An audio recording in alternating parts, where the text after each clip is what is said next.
Some viewers may find the following video disturbing. Viewer discretion is advised. Hey everyone, welcome back to Board Games Unlocked, and Brad and I are doing our top 10 tournament games. This is a list that I randomly came up with after seeing someone else do it, because I'm unoriginal at this point. It's hard to come up with top 10 ideas, so thank you for other people doing them. I did a little twist on this because I basically uh didn't pick games that I thought would be good for tournaments. I went the route of games that I would do a tournament for, because I don't do tournaments because I get weirdly hyper competitive, and it's like, I don't know, it's just never been something I've enjoyed. I have done some, and it's not for me. Not for me at all. Yeah, Because if I feel like I'm good at something and then I find people who are actually good at it, I'm like, I hate myself. yeah. Mine's kind of a list doing both ways. It's stuff that I Okay. think I could run one, but then there are, because I am more of a tournament player, or at least I Right. was when pre-COVID anyway. And so I went some of that route, and then I also like a lot of 1v1 stuff, and then there's also some that are multiplayer type tournament games you could play, Yeah. you know. Yeah. No, for sure. It's yeah, looking at my list, it is going to be primarily 1v1 games, but not all of them. Which is actually very interesting. But I was like taking a look at, because it's been a bit since we made this list, and I was taking a look at it, and I'm like, you know what? I'm good here. Like, Yeah, me I too. like all these games. Like, uh, so let's go ahead and just get started with my honorable mention. Um, and my honorable mention really is actually only that because of its ambiguity with kind of its rule set. If I want to go and do a tournament, I want to be able to know basically the ins and outs of everything that the game kind of has to offer, or at least potentials that can happen. And with this game, I even talked to the uh, publishing team at Gen Con last year for going over any questions that might arise whenever you're playing certain factions, and he's like, oh yeah, jump on our Discord and you'll get answers. They'll respond super quickly. I'm like, that's really cool, and having a community that you can just jump on and talk about certain scenarios, but I need to know right then and there. So my honorable mention is Mythic Mischief, the most thematic abstract game uh, out on the market, because that's an oxymoron. Yeah, Mythic Mischief is a game where you play as a clique or a faction in a magical high school, and that ranges from wizards to witches to well, now they have Mythic Mischief 2 that'll be being delivered sometime hopefully next year, that adds, like, I think pixies and gnomes. But it's kind of this weird take on almost like a chess thing, because it's first 1 to 10 points, and so you have your faction that has 4 different actions that you can do with your dice. You can move, and then everyone has kind of an ability on how they can move their opponents, how they can manipulate the bookshelves, and then something wholly unique to them, like the wizards can pop down teleport tokens so they can move through those. And it's extremely fascinating because what you're trying to do is get your opponent's miniatures in the way of that black piece, which is the Tomb Keeper. And because he's basically almost on rails, kind of, to go to very specific locations. And what you're trying to do is manipulate the opponent's minis so that they're in the pathway of whenever he walks, and that's them getting caught. Every time that their mini is caught, you get a point. Every time your mini is caught, you lose a point, and it's first 1 to 10. And there's 2 phases. There's a before lunch and after lunch, which kind of changes the way the board looks. But the only thing about this game that can be kind of annoying for some people is there's nothing you can do about what your opponent is doing. So it's just kind of like, here's everything that I've done, and then now it's your turn. And so you're trying to basically get your people in a position that makes it impossible for them to manipulate your own people, while also getting getting their minis caught. It's still really good. The faction abilities are insane, especially in the after lunch when you unlock a whole new ability, and then the really good power that every faction has can really only be used once, unless you pick up those tombs, which are those in this case red cubes. You can choose to either level up your abilities or get that special one-time ability back. So there's a lot of decision making, really cool puzzle aspect to this. It's also not super hard, like to actually learn how to play. And with the Headmaster box, like the deluxe edition, it comes with like another board, so you can really actually run two at the same time or do one big like team versus team thing. I would only ever want to do this as 1v1, but I like the idea of having a faction to go into, be like, this is the one that I really like, and that's who I'm going to try and run with in this tournament. How am I going to use the ghosts in this example against everyone who might be playing a different faction for the tournament? So this one's an extremely solid one, very unique. And yeah, that's my number 11, Mythic Mischief. I've heard good things about it. I just haven't ever played it yet. I think, would you like this? I think you would like this. Yeah, I'd like to The give it some more. ambiguity, yeah, when the way the factions interact, they didn't really come up with like rules for them.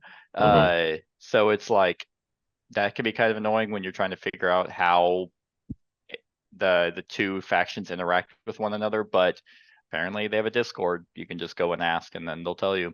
So That'll work. that's nice. All right. Well, my number 11 is the newest game on this list. And it's at 11 mainly because I haven't played it very much. Okay. If I played it as much as you had, it would probably be significantly higher. And you know, it's kind of the hotness right now. Everybody's talking about it. That's Nice. heat pedal to metal. Interesting. I've only actually played this twice, to be honest. I mean, I played it with you that one time, loved Okay. it, and then I played it again solo after that. This is just set up for it, you know, like how your placement, you know, and all that stuff and points and your tournaments. You can run. I mean, you run through this whole series in game, you know, and stuff when you're doing this stuff. So I mean, you could set this up and it plays. I don't even know what the max player count is on this. 6, I mean, it right? looks like 6. Yeah. So, I mean, you could run this as a tournament and run in runs of 6. I mean, there are 6 players out there, you know, That's true. top 2 advance, you know, and run through. You could have a big game day with this one out there. It has the multiple tracks. You could vary it up. And then just this is one of those things. I think the thing that interested me about this is because I like deck building anyway, so it throws deck building into it, and then it has where you can still press your luck, you know, using your deck and doing this stuff like that, and it's so heavily outpaces the other dang racing game that I had. Downforce. Yeah, Downforce. Yeah, I like Downforce a lot, and then I played this, and I'm like, well, there really isn't a point to Downforce anymore. Even though I thought at one point I would have both of them, but like this is the racing game, you know. I don't. After playing this, I don't consider Downforce a racing game. I consider it an auction game. It is. So it's like you could own both. But yeah, this one is gonna definitely scratch that racing itch. Yeah, and I'm waiting for them to throw the expansion out because there's spots for 2 more cars and stuff. So they're probably gonna go 8 players. And yeah, Board Game Geek I thought had an actual thing, like a entry for an expansion. Yeah, I haven't looked at that. But yeah, well, there's also, it's not showing up, but there's also in the rules, specifically rules for tournaments. Oh, interesting. On how like it's in the back of the rule book. It's actually in game on that you can have tournaments for that, and you go through the different tours. So USA, France, Great Britain, and I don't remember the fourth track. France, But yeah. but yeah, so it even has in-game rules on how you could play kind of a campaign, because that's what the victory points are for whenever you like finish whatever placement you finished. Yeah, And it mocks the series, IndyCar series racing, because it's not who wins one race as much as it's the total score after all the races. exactly, Yeah. exactly. So, I mean, you could even throw in the different ways to modify your car, because there's rules on how like you can get benefits, and for at the end of each race, you can get sponsorships, you can add in weather. So there's a lot of modularity for how you could run tournaments that you would have to take into consideration whenever you're going to play. Yeah, no, I think this is an excellent choice. Yep. Perfect. All right, cool. My number 10 is actually very interesting to me, because like randomness and for a tournament to me kind of leaves a sour taste in my mouth, because it could be like, well, you didn't play better than me, you just got more lucky.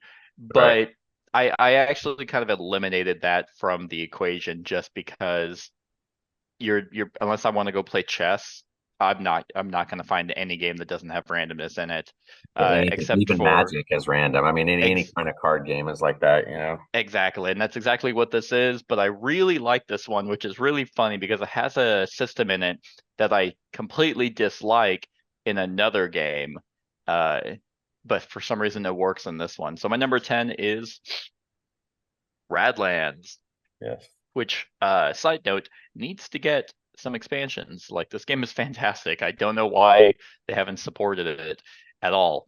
But Radlands is a psycho post-apocalyptic game where you play as a group of whatever, these bandits, trying to destroy the camps of the other player. So at the beginning of the game, you draft three camps which have like special abilities. Perfect. This is a perfect picture. So in this case, this game, they actually have one destroyed camp, but then there's the outpost and the construction yard, and those have special abilities that you can use water for.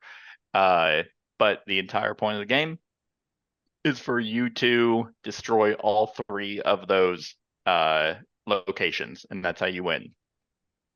Each location can take like one damage, and then if it takes another damage, it gets ultimately destroyed.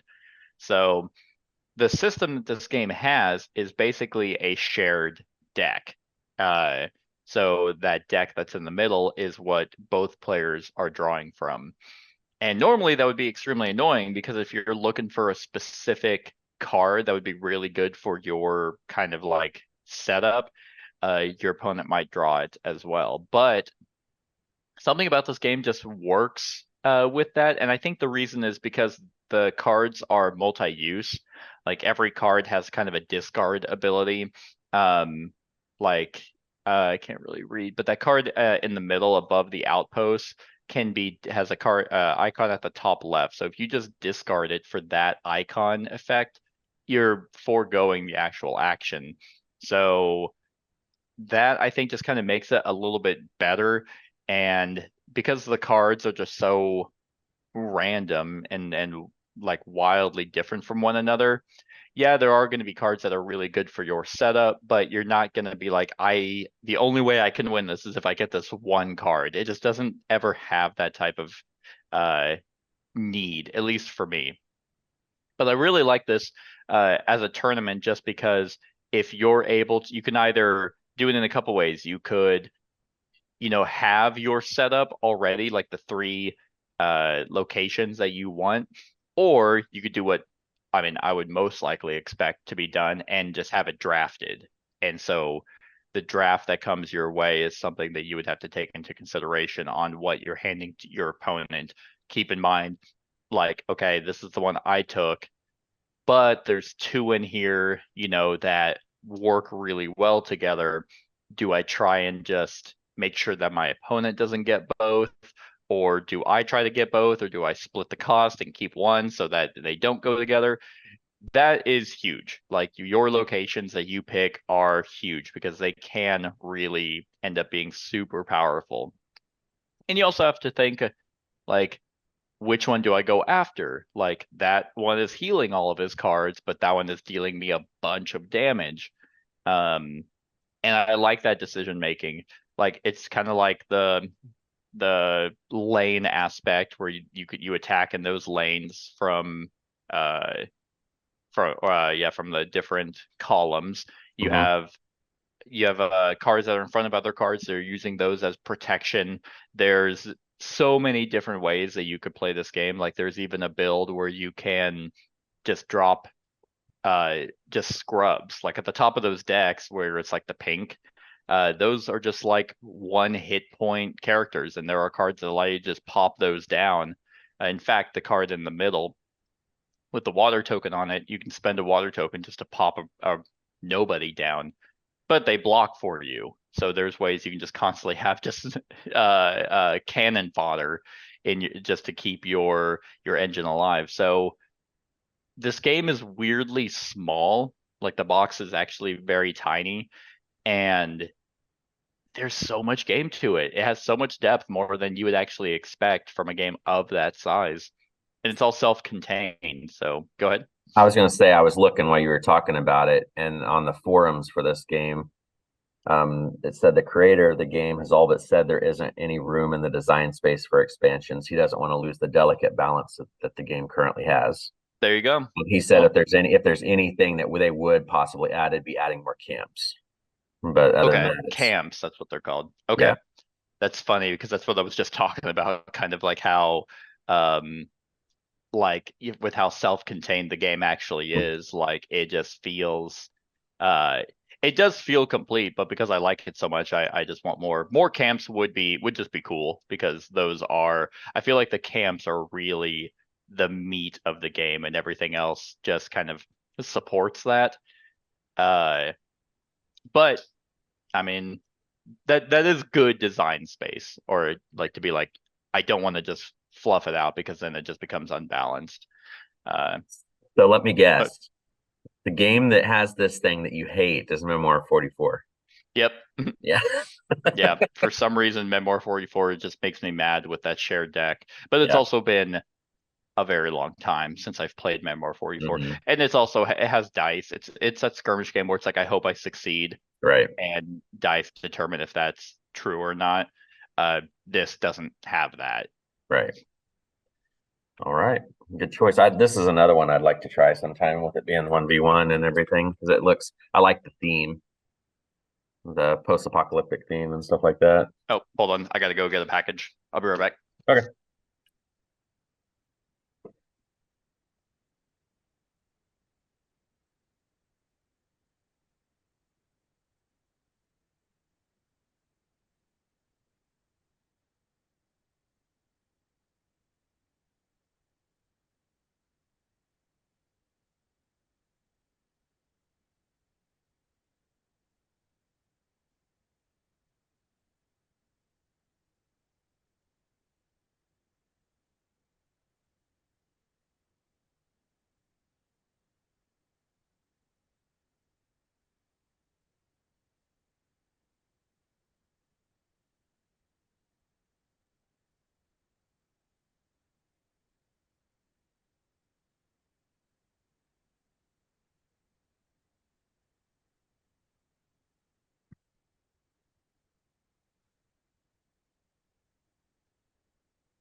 All right.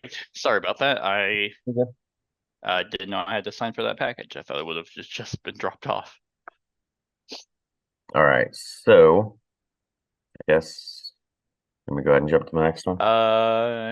Yeah. Sorry. What were you saying? We were talking about Memoir 44. I said this is another one that I would like to try sometime, because I like post-apocalyptic theme, and then the 1v1 stuff.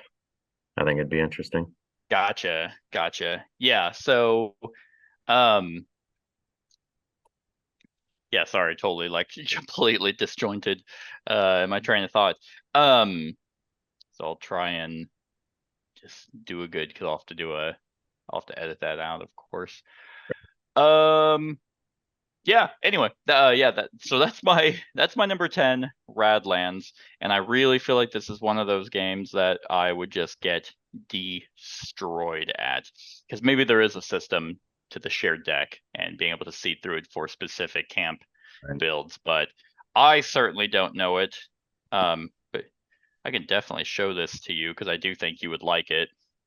I feel like it's hard to come across though, like it's hard to acquire if you It didn't is. back it. And this company, the company that did this is one that does Dice Throne as Hmm. well. So they kind of have, that's kind of their cash cow, you know? So, Right.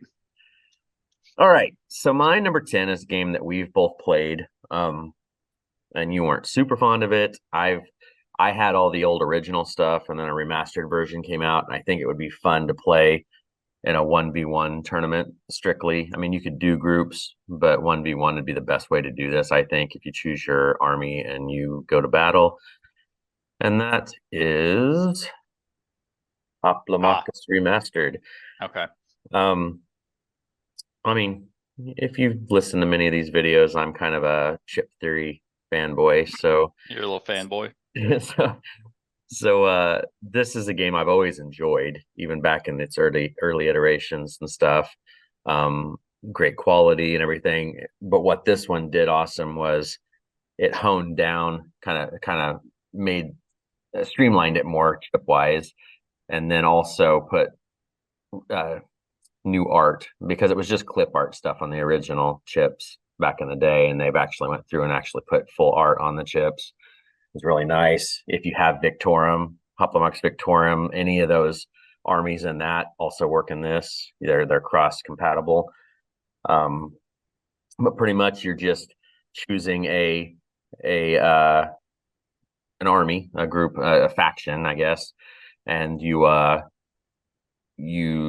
go at each other. I mean, you spend points to bring them into battle, and then a lot of times the 1v1 is either last man standing or you're holding objectives, Hmm. uh, and then you roll dice to try to do damage depending on what their attack stat is and everything. There's a lot of keywords in this game, but they do a good job with the little aids that kind of help Yeah. you with the words because they're not difficult to understand. It's just a matter of there's just a ton of them, just like Hmm. chip theory likes to do if you play too many bones, you know. But Yeah.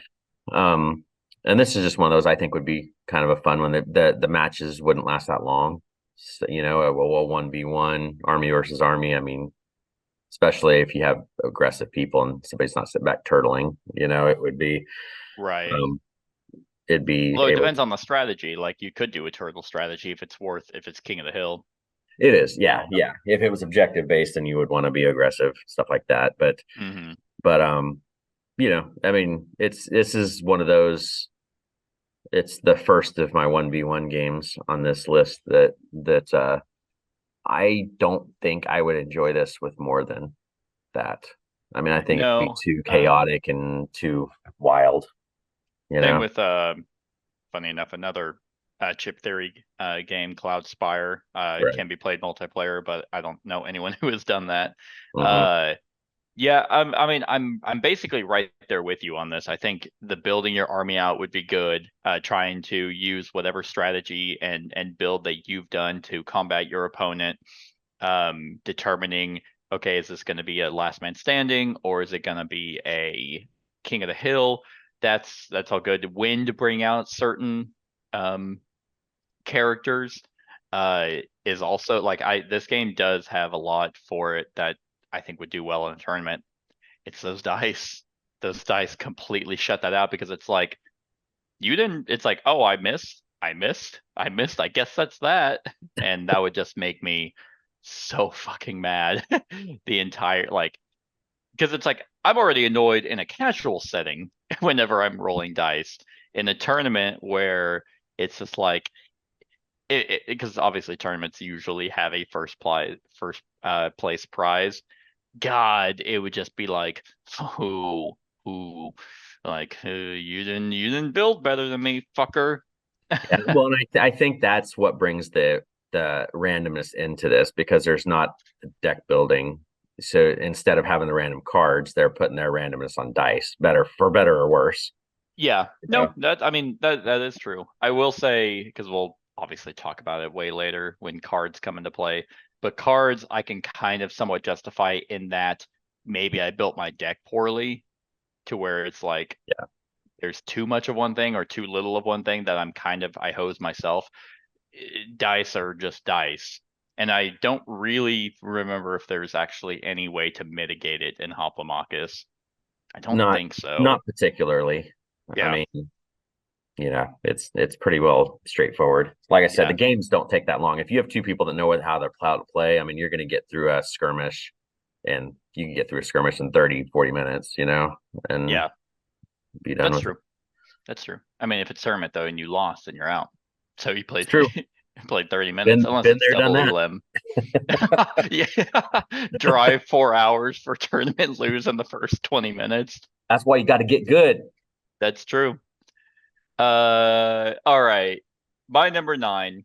This is actually the first multiplayer one that I have, and although I actually primarily play this game at 2, I mean it works up to 4. This is the newest game on this list, and it's funny because I was thinking which one do I go with for it, but I ended up just picking my favorite out of this new trilogy. And I feel like it actually has a little bit more uh, mechanisms involved that kind of would open up the game for a tournament setting a little bit more. And that is Great Western Trail, New Zealand, Interesting. specifically New Zealand. Um, this is my favorite of the Great Western Trail trilogy between the second edition Argentina and this one. And the main reason why I chose this for a tournament that I go to is because of the emphasis on the deck building element that it brought in. Like Great Western Trail was kind of a rondel deck building hand management kind of game where you're just trying to do better each time you hit the end of the trail. There's a lot going on in this one, but what's fascinating is that at the beginning of each game, you kind of have 1 to 10 cards that are going to be on the side, and those are randomized on which 4 out of those 10 are going to be in the game. And I think that's something to take into consideration whenever you're going to play. Which cards out of those 4 are you going to be trying to focus on? Not only are you playing Great Western Trail, there's that extra element of like, well, these cards are very powerful. How often do I want to try and go out of my way to get them into my deck? Um, and then they also have, the standard 4 cards. In this case, it's like the sheepdog and then the bird. I don't remember the bird, what type of bird that is. Uh, they have a raft and stuff, and those are actually free cards. So there's a lot of ways that you can build your deck in this way more than the other 2. And then you're just playing Great Western Trail, placing buildings down to slow down opponents' movement, going for, in this case, you can go for a sheep shearing strategy. You can go for your shepherd strategy. You can go for the traveling on that seaboard up at the top strategy. There's just so much more into this game while also still keeping it familiar with Great Western Trail, which is what's so amazing about it. Whereas Argentina was basically like, hey, here's second edition with a slight tweak and location change. Right. This one is like, hey, here's Great Western Trail, but with a lot of new stuff to it that just gives it so much variety. I do feel like I'm good at this game. I like it quite a bit, but as with almost all of these, there's like very few. I don't think there's a single game on this list that I'm like, I got it. You know, like if I went to a tournament, I would win. No, I don't think I have any of those just because I'm not hyper fixated on games like that. But I feel like I would do okay. Like I do well when I play this, so I just like that idea of being able to throw in, go to each different game throughout the tournament and be like, okay, so those are those four. All right, how am I going to game plan this time? And just seeing how well I do. So, not a whole lot to kind of talk about this one, just because it is multiplayer. I feel like there's that aspect to take into consideration also, because you just have more people to contend with. I feel like strategies are going to change depending on the number of people. So I would imagine if I was to go to a tournament for this, it would be at max player counts, like, which is 4, which definitely changes it completely, because in a 2-player game, for example, buildings are not that prevalent in it. Like, one person might be doing it, both might be going that strategy, but it's in a 4-player game, the board's going to be full, and there's going to be more contention for the sea spaces, for workers, for sheep, and the cards that I keep mentioning that are off to the side, they're limited as well. So if they run out, then they run out. So a lot of stuff to think about, but that's part of the game, and I think that would make this one a lot of fun. Plus, this game is just fantastic. So. Yeah. That's my number 9, Great Western Trail, New Zealand. Good choice. All right, my number 9 is probably one of my oldest ones on here, and it is one that I kind of hum-hauled around about whether it can, because it can be played multiplayer down to 1v1. I think it would be best tournament style if you played it with like 4, just to have the full player count, and it would be one of those styles of games. And I'll just cut right to it. Blood Bowl Team Manager.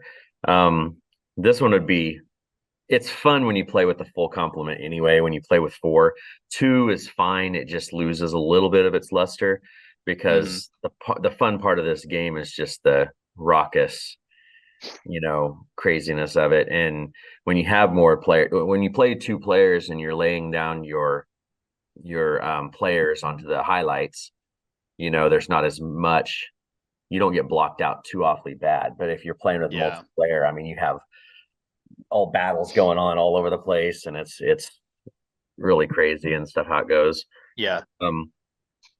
But this is one, they have enough teams out now, with the 2 expansions plus the base game stuff. I mean, you could run a good solid, I think there's 16 factions total now. I want to say 8. Nice. Yeah, I think it's 16, possibly. I can't remember right off, but so you could run a decent sized tournament with this, and would you go like pick your faction to go into play, or would you do a draft? Well, it depends on how big the tournament was. If there was enough, okay. I mean, just because if you picked, I mean, I don't know what it would be like if you played like human versus human and stuff, because the variation of playing, the chaos warriors against humans or something, the different factions, Yeah. So I mean, it would have to be something, because you don't build your deck pre-game either. I mean, you build it as the tournament goes. Yeah. So most likely like a snake draft or something. Yeah, probably kind of like what you do with like a smash up or something like that. You kind of do stuff, but there's a lot of variations you could do with this, because you'd get your new players brought onto your team throughout the weeks that you're leading up to the Blood Bowl at the end, because you're kind of grooming your players throughout those weeks prior to have the best deck to go into the Blood Bowl at the end and stuff. And it's just one of those fun ones. It's sad that Fantasy Flight and whatever the hell the company was. I know, I'm totally drawing a blank. I was gonna say Wizards of the Coast, but that's not it. It's oh my god. I know, I'm drawing a stupid blank on it. But anyway, it's I don't have it here either. I know. Like, really quick. Games Workshop. But anyway, There we go. yeah. But anyway, so when there won't be this anymore. I mean, Yeah. so it's done. It's a done game at this point. But there's enough out there now with the expansions and stuff that it adds. There's enough replayability and stuff that it's pretty cool. Pretty cool. Pretty random, but it's still it's one of those fun. You wouldn't go to this tournament to be all serious and be like, damn, I'm going in to go smoke people, like you would like a match and stuff like No, that. well, there It's like, would be those people. There'd oh, be I know those there would sweats be. that show up. But Yes. yes, you're right. Hence, like the best tournament I ever did was, and I don't know if it'll be talked about later, but was Smash Up because I went in knowing full well there was basically it's just chaos. Yeah. That it's like, and in fact, well, if we talk about Smash Up later, then which I'm sure we will, then I'll talk about my experience there. But yeah, no, I mean, I agree with you here. I think this kind of would be a super fun one to go into and just really be in that headspace of just bullshit Yep. that's just going on, and you're just like, well, that's how that. I mean, it'd be no different than what the NFL's like today. Exactly. You'd be like, Exactly. okay, so that defensive lineman just punched like Jalen Hurts in the throat, and it's like, yeah, we didn't see it. No, he didn't. He plays for the Chiefs. There's no foul there. Penalties in a Chiefs game? No, no. Exactly. It's just fucking awful. And that's how I imagine it would be every single game of this. Yeah. Yep. And I love cheating on this game. I love getting those cheating tokens because it even increases the randomness even more. It can be really good, or your player can get ejected, then you're screwed. But it's just I fun. feel like that's the only faction I'd want to play. Just Yep. because it's like Chaos. there's nothing I can do anyway, like for a lot of things. So might as well just see if the tokens go my way and then just laugh it off when they don't. Yep. All right, my number 8 would actually be probably higher on this list, just because of the sheer amount of variety that this has. Um, but I think I wasn't playing it as much by the time I made this list. It wouldn't be that much higher just for the list we're doing of wanting to go into a tournament, but I do really, really like this game now, even though it's very old at this point. So my number 8 is,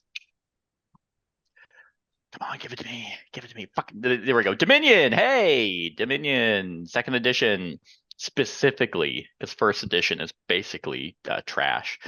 No, I only ever played second edition. So counting the amount of expansions there are for this, what makes this game so fascinating and ripe for a tournament in my book. I mean, we were talking about randomness, and this is a pure deck builder, so you just kind of have to deal with that.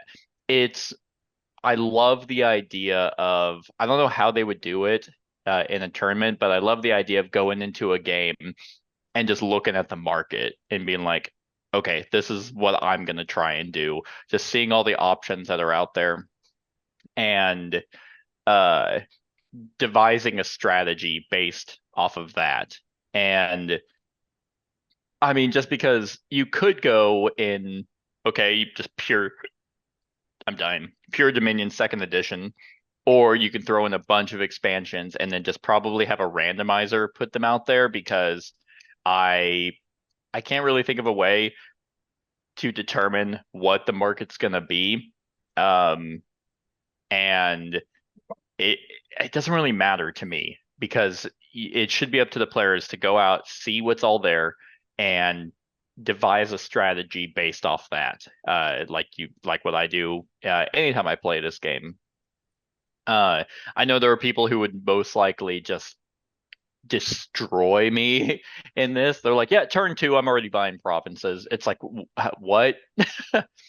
Yeah, and I have ways to just mill through those, so they never clog up my deck. Yeah, you're honestly, with this market setup, you're gonna learn in probably round, or lose in probably round 5. It's like, whatever, dude. I like, okay. Uh, I also don't know at what player count I would want to play this as. Um, Probably max would be fine with just how quick the game is. But I do also enjoy this at 2. So again, it's kind of like most likely it's going to be max players just because that's how tournaments usually are. And this one just actually does sound fun to me because it is so quick.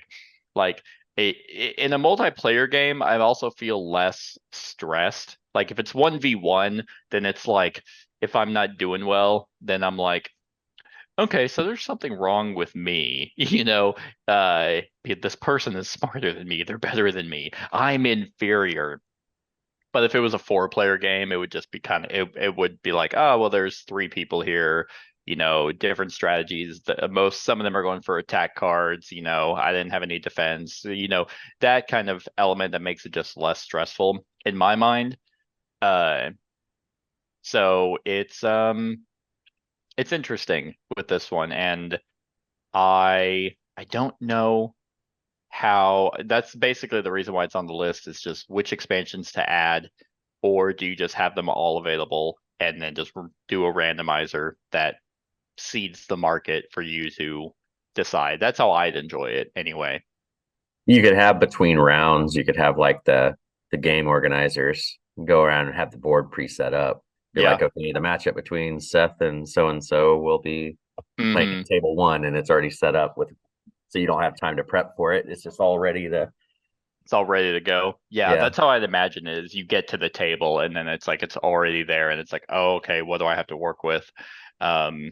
Maybe have like a little bit of time, like 30 seconds or something, for all players to kind of look at what's available, and then you go. Because again, if your hand sucks, or it's just, then you just kind of do with what you got, and then your turn's already over. So it's not like it's whenever you start getting good hands that it's like, okay, now I'm gonna try and do this and this and this, and then, but that's just part of the game. So it's a fun one. It's a really good one. I still feel like I would just get destroyed, even though this one has a lot of elements of randomness. It's kind of like, well, I completely flooded my deck with estates and duchies and cards I didn't need, and I didn't pick out any way to actually thin out my deck. Or this market doesn't have ways to thin your deck, and that's just going to be part of it. You're going to have a fat deck by the end of the game, and that's just something you have to deal with. So you need to get card draw or whatever it might be. But the reason why I'm loving this game is because of the depth of play and the variety that it has. Still holds up. Cool. So that's my number 8, Dominion. All right, I haven't played that in years. It was one of my early first. I know. I'm coming in late. Because I played all the other deck builders before this one, and then I was like, you know what, I'll give it a shot. And now I'm like, it's so good. It's so good to me. Yep. Now I'm playing catch up, trying to buy all the expansions. All right. So my number 8 is the last of the games on this list that are not going to be a 1v1. Okay. So you put them all at the back. You're like, I gotta have some, but they're at the end of the list. No one really cares. Well, and this one's tricky because when I was sitting here thinking about these games to put on this list for tournaments, this one kind of caught my eye, and I was trying to think of a way to make it work in a tournament. And I think I have it figured out a little bit. You'd probably want to play this with 3 to 4 players. Okay. But you're going to use a timer. It's going to be a timed game, like almost like chess clocks. Okay. Because there is a possibility of AP taking too long, so it's going to make you take your turns quicker. To go with it. I think I have a guess. Yep, that was my guess. 5 tribes. Yep, 5 tribes. Because this one would be cool because you can't plan a whole lot in it anyway, and if you put the time pressure on it, and I'm not talking like a super small amount of time, but 4 seconds. Well, yeah, I'm talking like you have 30 seconds or a minute to make up your mind, something like that. It's not like, but there's been games that I played where it's taken somebody 4 or 5 minutes to figure out what the hell they were going to do, and that would be what would suck in a multiplayer game like this. So if you ran some sort of a chess clock or something, or timer for your turn, and if you don't have your turn done by then yep, you just lost your turn, So that would put that pressure on it, so you couldn't min max it as much, and Mm-hmm. you would make snap decisions, and maybe it will work, maybe it won't. You have to have that whole Mancala mind to Yeah. really be solid at it. And the board, kind of like what we were talking about with that, you wouldn't, it would almost be like pre-set up, the everything laid out almost like a cloth over the top of the board so that you couldn't see it, and you sit down, pull the cloth, ta-da, Mm-hmm. go, and so that you couldn't sit there and figure out, okay, I'm going to do this, even though it would be pointless Yeah. after the first player's turn because it all gets kind of screwy after that.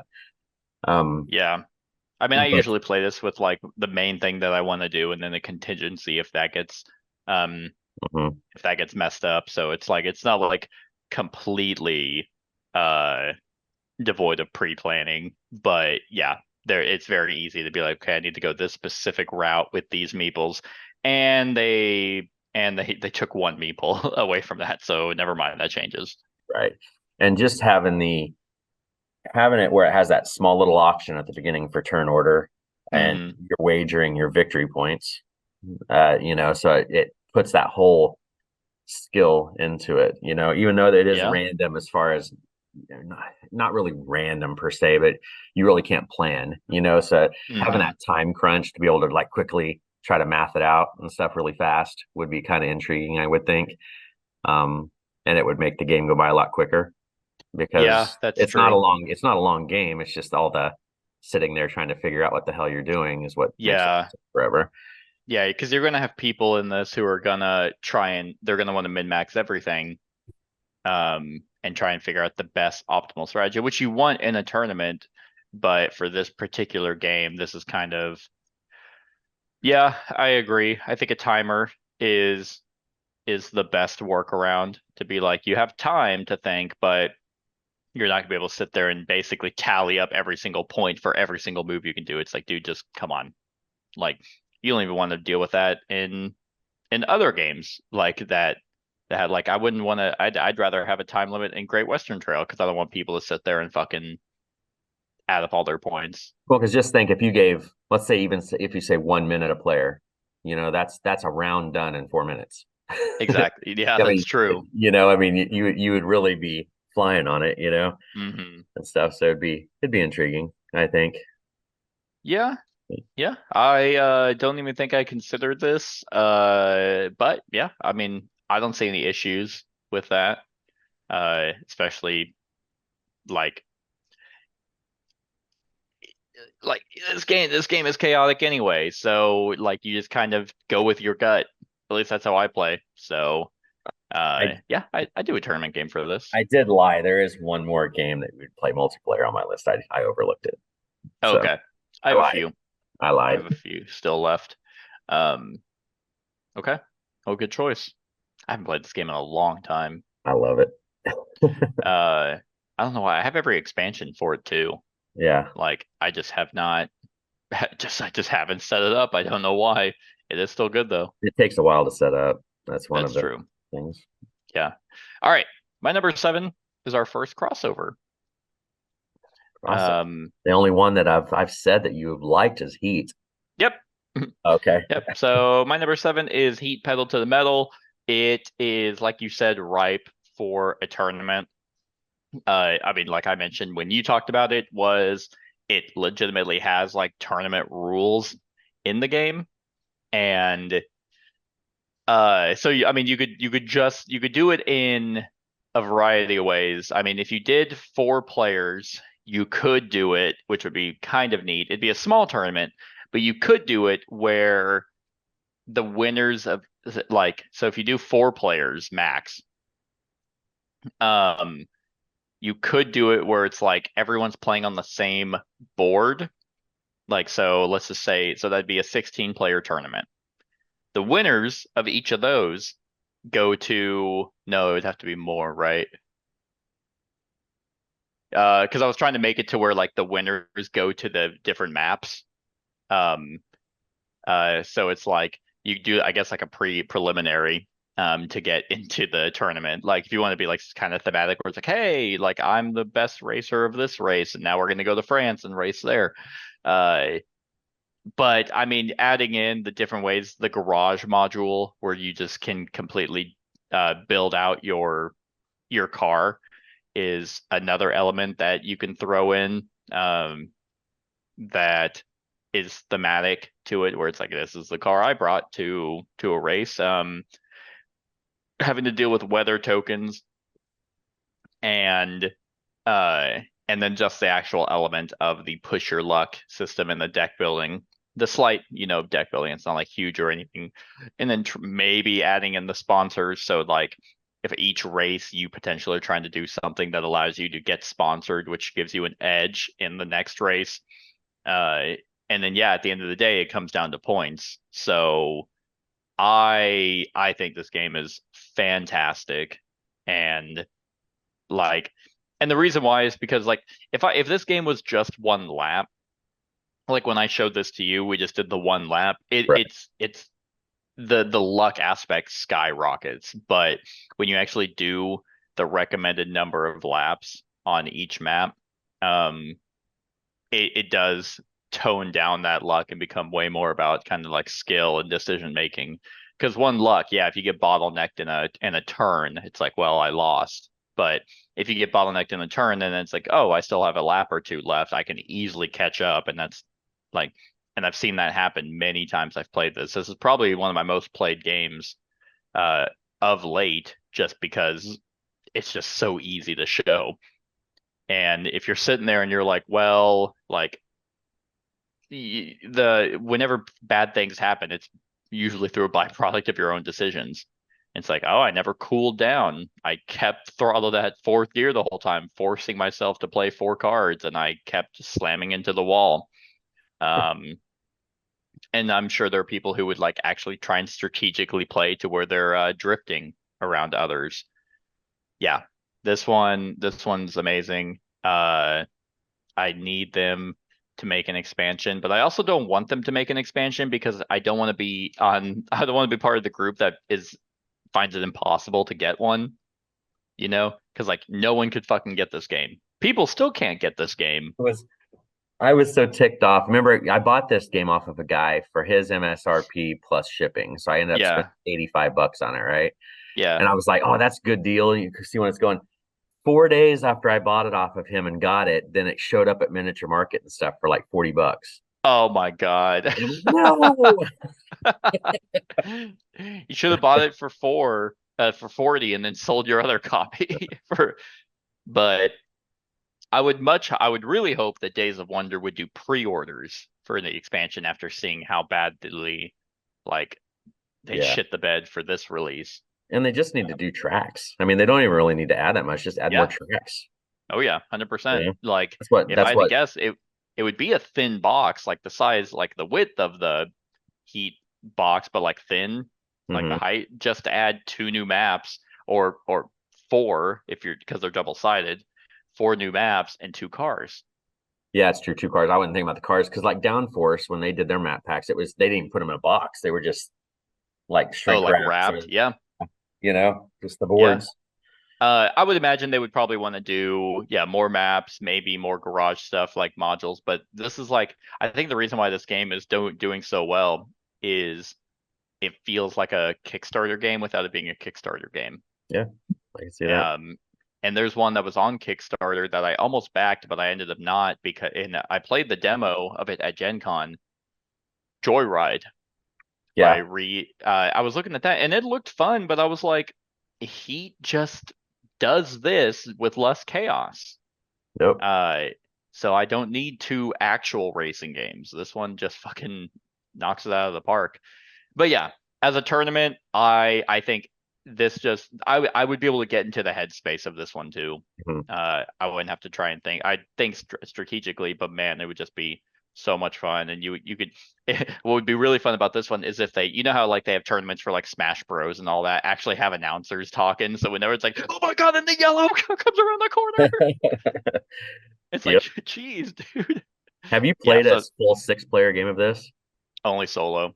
Jeez, 6. Can you imagine what 6-player would be like running with That'd be chaotic as hell. I'd be hoping I'm not last. Yeah. In that place, I'd be like, as long as I don't get last place. Yeah, only solo. Have I done the full count, and I usually lose Yeah. because the solo cars are insane. All right. Well, good choice, obviously, since it was on my list too. That's true. Yeah, that's the only Honorable reason. mention, though. True. All right. So my number 7 may look like a cheat. It's not a cheat because both of these versions of this game are the exact same game with different themes. So, Okay. and I have actually played in tournaments for both of these games. I actually ran tournaments for a couple of these games before. And that is Oh, Realms, okay. Hero Realms. Same game, different theme, Yep. more or less. Yeah. And Which one you go into? hmm? Like if you had to, which tournament you go into? Well, though, if you if you're doing 1v1 tournament style, I'm going to do Star Realms. okay. Hero Realms is a good change of pace, and they've added stuff, but I like the whole scenario, the campaign thing of it better. Okay. But I was playing Star Realms a lot before Hero Realms came out, Right. and stuff too. So, and I like the whole bases and blockades and all that stuff you can put up in Star Realms. Mhm. It does good for Yeah, 1v1. and I feel like with Hero Realms, you would almost want to do the characters, but I don't like 1v1 with the characters. They can be really long. Yeah. So Star Realms is the best choice for tournament style. I mean, that's the one that most people had fun with when you're playing it, and there's more strategy with it when you're setting up your bases, and some of them are shields, and some of them you have to make that decision of either taking out the one that's giving them gold or attack every turn, but Hmm. it's just all different stuff. But well, let's look. It's a mirror match. I almost thought from real quick, it looked like the pictures look like they connected. Yeah. Just like I was like, oh, it's the same game, but no. But no, this is just one, that they have the factions. Like I said, Star Realms would be the better of the two, I believe, because the games are much more snappier. Yeah. But ultimately you're just trying to kill your other opponent, and the games go pretty quick. And this one's just I probably played this one. This one is probably my third most played game on this list. I mean, just because of using the Yeah. app and all that stuff, because the app is really awesome for Star Realms. Hmm. And but yeah, I mean, it's just good stuff. Yeah, And I mean, it's kind of like Dominion in that fact that it's just your turns are just insanely quick. yep. Whenever you're either just, it's like, okay, here's damage. There you go. Oh, I have to destroy your blockade first. I'm doing 6 damage. Mm-hmm. Okay, 4 of it goes to that, 2 to you. Boom, done. Here's my purchase, buying that, reset. Like, if you're going pure Fast. base game, obviously you're not adding in any of like the unique characters, or you're not adding in any other elements from the hundreds of expansions Star Realms has had. Right.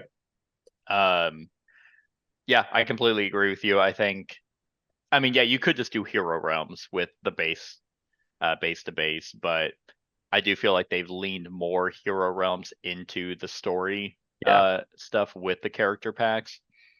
Although there's something to be said about taking the heroes and being like, that's who I'm gonna play, and doesn't matter what the other person plays. Like, it's like, oh, I chose the cleric. Well, you also chose the cleric. Okay, we'll see who can build better. It's gonna be a long fucking game because we're just gonna Yeah. be constantly healing, but that's something you could do. But for the sake of time, I would say Star Realms is the better one Well, and for a just tournament. thematically, I mean, when you're doing Hero Realms, it all seems like you're the same almost.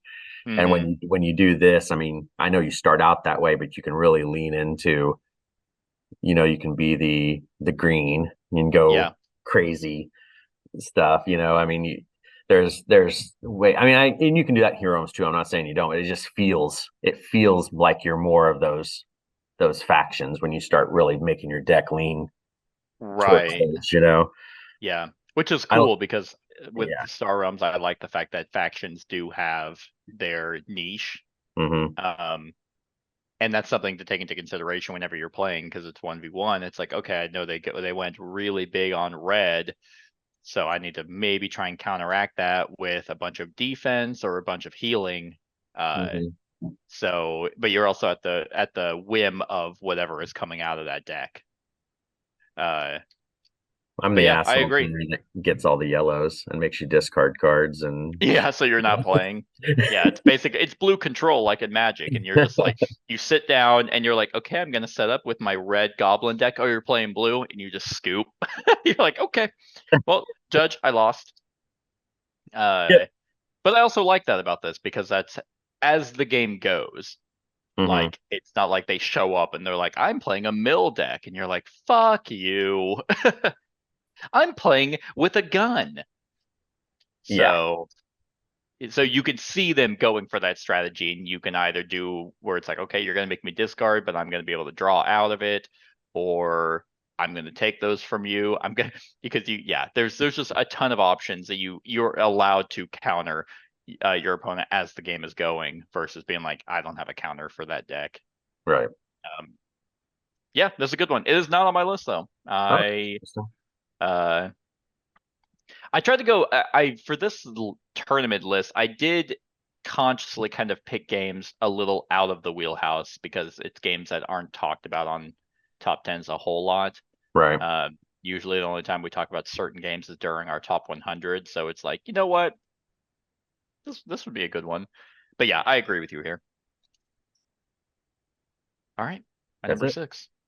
My number 6 is the most meta of games, because it's kind of as if you're doing a tournament already. So it's a tournament within a tournament. I got you. And I have no idea how this would go, but I know I would really, most likely, probably like it. So my number 6 is Millennium Blades. There are 2 games the level 99 makes that I actually enjoy. This is one of them. This is a game. It's a CCG simulator card game. So it's a game about a collectible card game. It's basically as if you are at a pre-draft for Magic or Yu-Gi-Oh or whatever you're doing. And then so there's 2 phases in this game. There's the buy packs, build your deck phase, and then there's the actual tournament phase at the end, where you are basically. Have you noticed that there's like certain games that just have the shittiest pictures? Like it's just like every Blood Bowl picture we see is like from the 80s for some reason, even though the Yeah. game wasn't even out. And they just like, did someone take this with one of those old 1920s Polaroid fucking They're cameras? using their flip phone. It's like, this game came out in 2017. Why are all the photos shitty? Anyway, that's the second time it happened. I'm like, there's just certain games that aren't photogenic. Anyway, this particular phase is actually the tournament phase.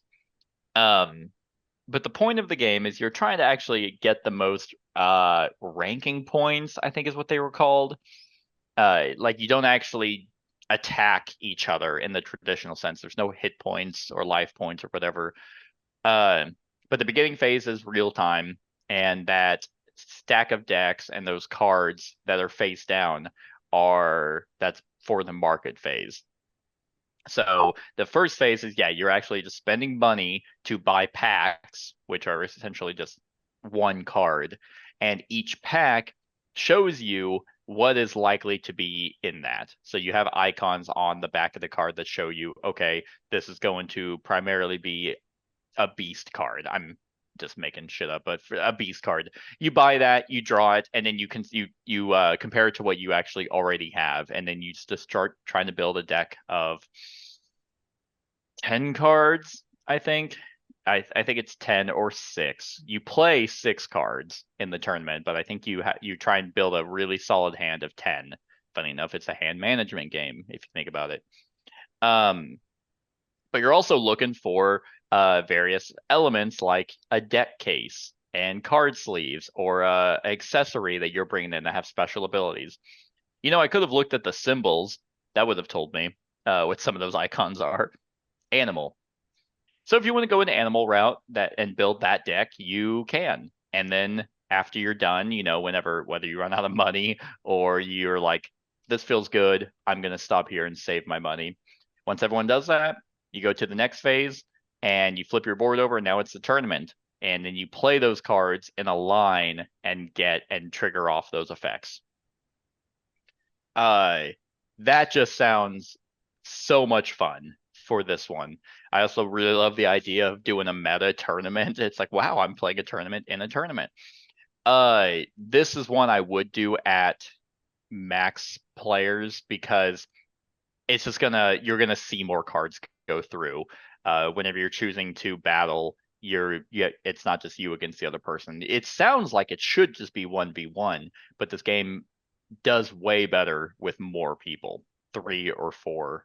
And another reason for that is because the other board over on the side that's blank, that's actually like a trade thing. So you can actually sell cards and put tokens on them and trade. There's also tokens you can get, like friendship tokens, if you trade with certain people. So with more people, that allows for not top decking. Like if you're like, I really want this, does anyone have that? Oh, I do, because I just drew it.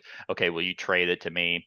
And it has that open discussion, which is in real life kind of a thing that is there. I mean, level 99 doesn't always hit, but man, you just cannot deny that the games that they do make are just so left field. And balanced. This game feels like it shouldn't be balanced with the amount of content that's in it, but I find that it is. And yeah. And what's funny is those other 2 cards, like that's showing, I know it's like the blurriest picture. Bigfoot has a better quality picture than this one does. The blue and the blue circle card and then the green triangle, those are actually, those are actually meta cards. So that's like what the current meta is. So if you have those cards in your deck, you actually get bonuses for it. They still have everything. So, and also the cards are hilarious. Their plays on popular tropes and the like. So yeah, this one would be solid. It would be longer. This would 100% be a way longer tournament. Right. But I feel like it would be a lot of fun to actually join a tournament like this because it's going to feel like you're already doing a pre-draft while having it be a self-contained game. For the market, I don't know. Maybe they could do it because there's a bunch of different packs. There's like bronze, silver, and gold that you could kind of throw in. Maybe just do a draft. Like you have all the options of packs and each player kind of picks one and you throw it into the overall market. Right. That would be fun. So yeah, that's my number 6, Millennium Blades. All right. Well, my number 6 might be a crossover. I'm wondering. We'll see. This one's the other one that I said would be one you'd play with more than 2 people. And there's unlimited matchups you could do with this. You'd want to snake draft it, and we had talked about this earlier. Smash Up. It is not on my list. I didn't know if it would be since you'd actually been in tournament for it. I have, yeah. No, I think again, I was trying to pick off the wall games. Smash Up just felt like it'd be like, yeah, this is ripe for a tournament. So I wanted to talk about other games. Yeah. Well, I have not been in a tournament for this, but I could see how it would be after hearing your stories and stuff. Sounds like it would be fun. There's so many factions and stuff, and you'd do a snake draft, get your stuff together, and just go out and see what happens and try to keep people from getting the stupid wizard tricksters or whatever else. And yeah, so my turn is a good segue. My story for this is I actually showed up late to the event at Gen Con. This was years ago. And so they were all sitting down at like this long table, and I joined at the very end. And they're like, all right, we're going to start the snake draft. And then so he's handing out the things like the cards, the dividers to be like, what are you picking? And so I'm at the very end, I'm looking through them and I'm like, snake draft, right? And they're like, yeah. And I'm like, so I'm picking 2. And they're like, yeah. And I'm like, why would they let me do this? So yeah, I picked wizards and tricksters. And which is actually not that strong of a combination. But I remember it's like, okay, now here's the people here's who you're gonna play against, and I show up and we're all talking about the factions, and I'm like, yeah, I got wizards and tricksters. They're like, you asshole, and I'm like, why wouldn't I? That sounds super fun. I did not win. I think the person who won was Killer Plants and Pirates, Oh yeah. but boy, was I a nuisance the whole game. Oh yes. Yep. But no, this is the classic. I actually don't have the newest expansion. I need to get it still, but yeah, I mean this is great with 3. I think 3 is Yeah. the best number for this game. And you're just trying to control the objectives and try to score them out. And I Yep. like they have special abilities on the objectives, or on the objective deals. Some of them actually score you more if you're in second place. Yeah. It's just kind of how you have to play it. And then there's all different kinds of cards that will screw around people that are there, move people. There's just so many. I don't know how in the hell they keep all this crap straight. They probably don't at this point. They're probably like, It's like we don't balance it anymore. nobody's played all of them. They're not going to know if it's unbalanced. It's like, who's going to go back and play the pirates? It's Right. like when you have the truckers and the disco guys or whatever. Right. Yeah. Yeah. The newest expansion, I think it was like 80s, Yeah. like 80s heroes. I have it, sleeved it, stored it. I have no more room in that box. Really, I haven't gotten the new one to get. I mean, you have room. You have a ton of room if you don't sleeve the cards. Mine are sleeves, so. Yeah. So yeah, I agree. I mean, like I said, I have been in tournaments for this. It's chaos. This is one you don't go in trying to, take it way too seriously. And that's why I enjoyed it. This was the one tournament I have done that I had a good time, because everyone that was playing was just more there to see the crazy combinations and how they fared up against everyone else, instead of trying to be hyper aggressive and try and win. It was more, the person who won, he was like, huh, I didn't think I was going to win. I thought your deck was better. It's like, yeah, well, sometimes that's how it shakes out. Good job. Yeah. And then you move on. But it also could be because it was Gen Con. It wasn't like a sanctioned tournament. It was an event. You weren't Right. there to only play Smash Up. It's just people who wanted to play the game where they normally can't. But I do agree with you. I think 3 is the best way to play it. Of course, they did 4 to accommodate more people. Right. But 3 or 4, like, For sure. if you have to have 4, you'll be fine. In fact, sometimes if you just want the chaos, you're gonna get 2 more weird ass factions thrown in there. So yeah, I agree. This is a good one. I just didn't put it on my list mainly so I can talk about it a different game. Sounds good. Well, that's my number 6. All right, my number 5 may or may not be a crossover. I imagine it will, and if it's on your list at all, it's definitely gonna be around this. This was a game that I actually hated originally, but its second edition has completely turned me around on, and it's one that I'm actually aiming to do a pseudo tournament on my own channel, just like I've done for BattleCon and Dice Throne. And hopefully this doesn't make me hate the game like Dice Throne kind of did. And so my number 5 is Summoner Wars, second edition specifically. So Summoner Wars is a 1v1 game. I think, can you play it 2v2? You could. I don't know about this version. The original, you could. It was kind of weird. You had to have 2 boards.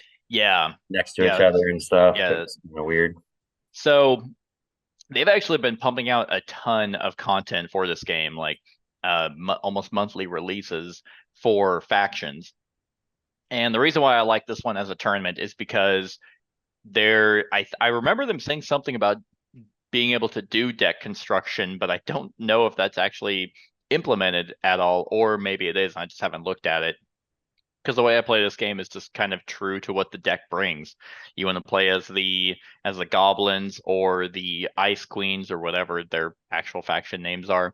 You can just take that deck. But obviously you can do deck construction and hone your deck into a specific play style for that faction that you want, because I know it's limited. It's not just all cards are fair game. But the way I personally like the idea for this is basically taking a faction to the tournament, and that's who you like kind of like register as. Mhm. And yeah, or you can have like a sidebar where you have like 2 decks that you can pick between. But the overall game is that you are trying to kill the other person's summoner. And in this case, it's like the summoner is Grognak for the Tundra Orcs. I love the faction names that they have for this. And then yeah, the Phoenix Elves. So this is a picture of the standalone like beginner set. Phoenix Elves are busted. I hate them. I hate playing against them. They're so annoying.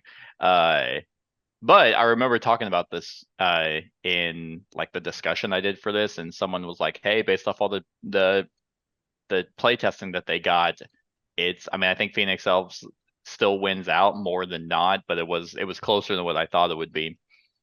But yeah, I mean, this game has units. It's a skirmish game with dice, but the dice don't actually bug me all that much because you are more than likely going to hit. Just D6 And is like the original version.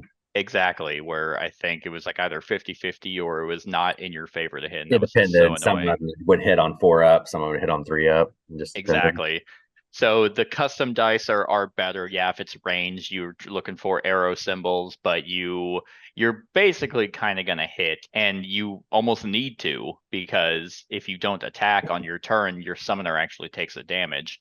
So it rewards aggressive play style, but it's not so egregious that you are like, oh, my summoner died because I can't attack anymore. It's basically, it feels like that's a timer, that once you have no units on the board, it's not just this like king versus king chess thing where all they're doing is moving and it's like nothing's happening. It's like eventually you're gonna die by taking the damage. I think that's a smart way to go about it. But utilizing your different units and your spells and your gates and your own summoner is pivotal in a game like this, and I think it's very fascinating to pick a faction to go into and be like, okay, now I'm up against, you know, the Lord of the like I don't remember any of these freaking names, the Sand Goblins, and so how am I gonna try and counteract those, or do I have a good uh edge on them because my faction just kind of can counter them a little bit more. It feels ripe for a tournament in the sense that it's a tournament that I'd want to join. So yeah, it has a little bit of luck. I mean, with dice, but the dice actually have never really hosed me. I barely miss, and then yeah, your deck like that you're drawing from. What But they did with this game that was interesting, because in the original, I play tested a handful of the factions for the original. I've played close to 2,000 games of the original, jeez, and okay, I mean I played this game to death on the original version. But what they did, I think the biggest thing, they made the dice where they hit more, yeah, but they gave the units more hit points. So that was right, their balance, because the units, some of the units only had like 1 hit point, maybe 2 hit points on the original, unless they were the champions or yeah, something. So they've upped the hit points and made the dice hit more. So it's kind of the same. It makes you feel better. It's not as it does. miserable experience. You're still hitting, even though you're probably still, the units are living about the same as they would in the original. It's just Mm-hmm. you're hitting more, not whiffing all the time. Yeah. Well, it allows you to use your unit's abilities and Right. actually, because some of them are like, hey, they add extra dice or extra hits to adjacent units, and if they only have 1 hit point, then they die immediately. It's like, well, I'm not getting to do anything. Um, the fact that this is like a skirmish game with cards is also pretty fascinating. Uh, so yeah, you're right. Having more health on the units, but still feeling like you're doing something. It's like, yeah, I only hit you for 1, but I still hit you for 1. Things like that.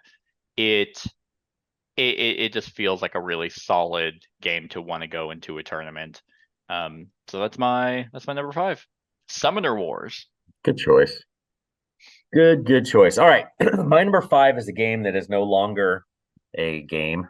I mean, you can still play it. It's a game, but there's no tournament scene for it, and it's not supported anymore. And it's one of the Fantasy Flight competitive LCGs that they had that just kind of fell by the wayside. But this is a new version. It's the second edition of the original, and I didn't care for the original, but the second edition was really, really cool. It just never really, the competitive scene, tournament scene never really took off anywhere around here. So I didn't end up pursuing it much more. But when I did play it, it was super, super fun. And that is Legends of the Five Rings. Yep, Yeah. I see. Yeah, Game of Thrones card game second edition. This one was just so damn good because in the original they had their your main houses, the Lannisters and Starks and all that stuff. What this game has done is it's added more. I mean, there's more factions, of course, but then when you build your deck and customize your deck before the deal, you get to actually choose. You don't have to, but you can choose a banner to join your house. So, and it could be any banner. So, if I wanted to be the Starks and I could have the banner of the Targaryens, then you had X number of cards that could come, X number of influence from that faction you could put into your Stark deck. Okay.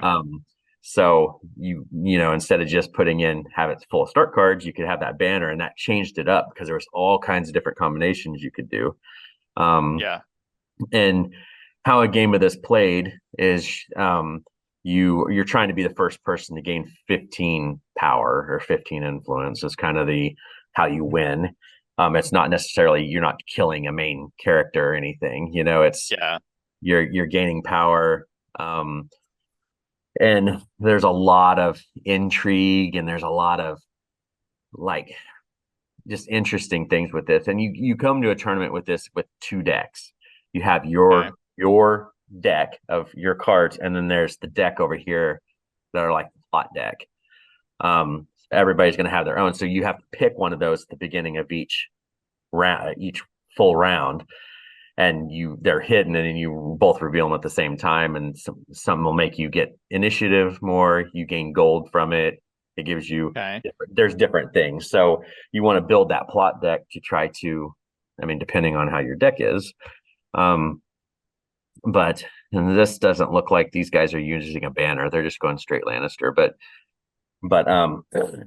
yeah, I mean, it's you're going to have your famous character card row. There's going to be like your little allies, and then there's going to be locations that would give you stuff, and you can kill other people's main characters up here, get rid of them. And it's just one of those games. I mean, Fantasy Flight LCGs, I never played because I don't like the theme. I never played the whatever that one you said. Legends of the Five Rings. Yeah, I don't care for that theme a whole lot, so I never got into that one. But I was heavy into this one, Netrunner. Those are my main two, I guess, as far as the stuff. But yeah, I mean, this was one of those that if there would have been a competitive people playing it around here, I would have still been playing it. It was that cool because I know we've talked about this with like Marvel Champions and stuff like that. You use the precons, and then I like to deck construct, before a deal, and playing Netrunner and stuff like that. Deck construction was my thing. This was another one of those, building your 45 card deck and being able to pull, however much influence, I can't remember now, from another entire faction. I mean, it's so, and I know Netrunner, you could do that too. You could pull cards from other factions, but this game with the cards you pulled in changed your deck so much. It was how long did this game last? There was a lot that came out for this game. Okay. It was a few years. Okay. Because the original one was one of the first ones that came out. It came out shortly after the original Lord of the Rings, and it had a ton of stuff. Okay. and then it died, and then they came out the second edition. Yeah, it just feels like they have Netrunner, they have this one, and then they have L5R. L5R seems like it lasted for quite some time, but I think it's because I had the RPG, Yeah, kind of to keep it alive. But then eventually that died too, and their only games that stick around are their cooperative LCGs. yeah. I think Uh, Netrunner was their best competitive as far as their numbers of players and how long it lasted competitively and Yeah, stuff. it almost feels like these competitive games like this almost need to have like sponsors and stuff that need to keep it going because video game like still have tons of tournaments that Hmm. go on well past like their shelf life almost. Um, but yeah, these kinds of games just die, and I don't know why. Because I mean, if you're saying like if this game had one expansion, it's like well they quit supporting it. But if you're saying that there was a ton of content, well that's not the reason.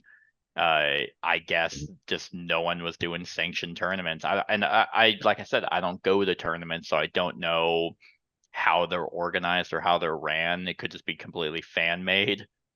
But yeah, it almost feels like Well, a waste to make a game like this for it to die a couple years later. and it may have been a little longer than that because how their LCD structure is for these competitive games is there's they have your core box, they have a deluxe box, Hmm. and then they have 6 packs that come out, and that's a cycle. So Yeah. the big deluxe 6 pack cycle.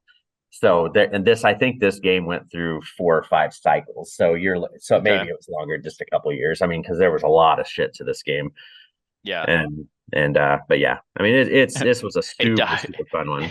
It died when the show died. It's like no one gives a fuck about Game of Thrones Well, and anymore. the art on this is just badass too. I mean, Oh, I know. I love actual art, like how it's described in the books and stuff. It's way, but yeah. Yeah, I mean, I would agree with you. I've never played this. I've played Netrunner like a handful of times with you, and then I played L5R twice, and I could not tell you how that game was played. I know yeah, it had a lot of moving parts. It had similar stuff with like a banner. It felt like L5R was probably this game's replacement, they, from the way you're they were out at the describing same this. time there for a little bit, but yeah. Yeah, like we had like a banner, you had like a separate clan you could have, and then I think there was like a side deck of like quests or whatever. But um, I never got into it. I actually have a friend who kind of was wanting to get into a scene like this, but similar to you, there was no one nearby who was doing it. So yeah, for people who have played this, I guess good choice. I don't know. All right. My number four, again, may or may not be on your list. This is one that I would definitely only want to do 1v1 just for the sake of time. This game can be played with more people, but uh it just feels more solo and isolated, and that could just be with the factions that happen to show up. As you can tell, there's a theme for tournaments that I like. I like the idea, especially in this higher caliber in the 5 and up. I like the idea of choosing a faction and going to a tournament with that faction and trying to deal with whoever your opponent is. So my number four is Yeah, interesting. Imperium. I always pick Legends because I like the factions in Legends more, but Classic and Legends are literally the same game. Uh, but uh, yeah, like this one is a game where you have factions that you get to pick, and it's a deck builder. So you go to the game with the faction that you chose, and then your enemy, your opponent, is going to be whatever faction that they pick, and you just kind of play out the game like that. And like I said, it's 1v1 just because the sheer amount of time, and there's not really a whole lot of interaction. Um, I mean, it's a sense of interaction as much as any deck builder where, oh, you took the card I might have wanted, or you're adding unrest to my deck. But there's like it just feels better as a 1v1. But yeah, in this case they're showing the Arthurians, uh, which I mean they play radically different with their whole shtick, but every faction plays differently. Sometimes completely drastic or very, very little, like the Romans and the Greeks are basically the same thing because historically they're kind of like the same thing. Yeah, like I really like this idea of deciding how you're going to play your own particular faction up against an opponent with whatever they're going to be bringing. Like, okay, they're playing the Celts, and the Celts are super aggressive with Unrest, going after various cards that are in the market that are going to be really good combos for the faction that you have. Taking King of King, or not the King of Kings, taking the that's the very last card, but the really nice super Omega cards, glory cards, I think is what they're called. Yes. Taking those, how fast you want to seed through your deck, which cards you're going to take whenever you're in an Empire state, and you're gonna whenever you have to reshuffle, which cards you're going to take from that. There's a lot of decision making in this game that, and I love the action economy, that it's not just whatever's in your hand. It's like you actually have action points that you're going to spend, whether that's to use abilities that are on cards in play or to play cards, and then getting a bunch of bonus actions to utilize resources, population, and the like. It has a lot going on, and I just think this game is great. Like, to me, it sounds like it'd be a really, really fun tournament. And like, you just kind of, I mean, yeah, it's not in the traditional sense where you're going to be actively attacking your opponent or interacting with them a shit ton. It is just kind of like solo your own thing. But in a tournament sense, you're going to want to kind of think about a little bit more of what your opponent might be taking, what faction they're playing, understanding how their faction works, and seeing like, oh shit, okay, they're playing them. Espionage would be really good for them right now. Stuff like that, more so than what I do in a casual game where it's like, I'm just going to try and do what I want to do. The stakes are raised in a tournament. And basically, if you go in with that weak ass mentality, you deserve to lose. This was one I saw because I was looking through all my games and I saw it, but then I dismissed it. It's not on my list because I really only want to play this solo. I mean, I'll play it 2-player, to get some stuff played, but really, to me, it's just a solo game at this point. So that's why I fair. didn't consider it. But yeah, I can mean, see where it would work. I beat you the last time we played, and you don't want to play against another player. I get it. You can cheat whenever you're playing solo, so you can always win. It's such a long damn game anyway. I just going solo, it just makes it that much. Yeah. I'd imagine though, like when you're going to a tournament, that it's going to be with people who have played the game a lot. Mm-hmm. So it's not going to be as long. You're not going to be trying to figure out how just taking cards works or things like that. Right. It's going to be much more efficient. And because it is so isolated kind of to you as the person, like your turns should be quicker. And if you're going in not drafting like the civilization, right, you're going in with your own, it's like, I know how this faction plays. Yeah. So the trick, or at least the new trick of it, is, okay, I haven't played against that faction, or I have played against them, so now I know kind of how to counter them. So yeah, but I agree. I mean, I much prefer to play this solo. But I have played this, or actually I didn't personally play. I taught this game in a full 4-player game, and it went really well, surprisingly. I was like, that everyone wanted to play it, and I'm like, all right, like, we'll see how it goes, guys. And yeah, they all enjoyed it. I'm like, oh, that's good. Well, good. I just, and then there's about to extra be 16 factions or whatever. Say, yeah, and there's about to be 16 more factions. Oh boy.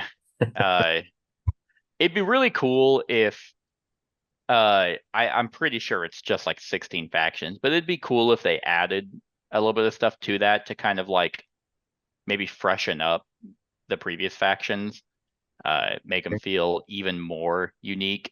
But I don't know.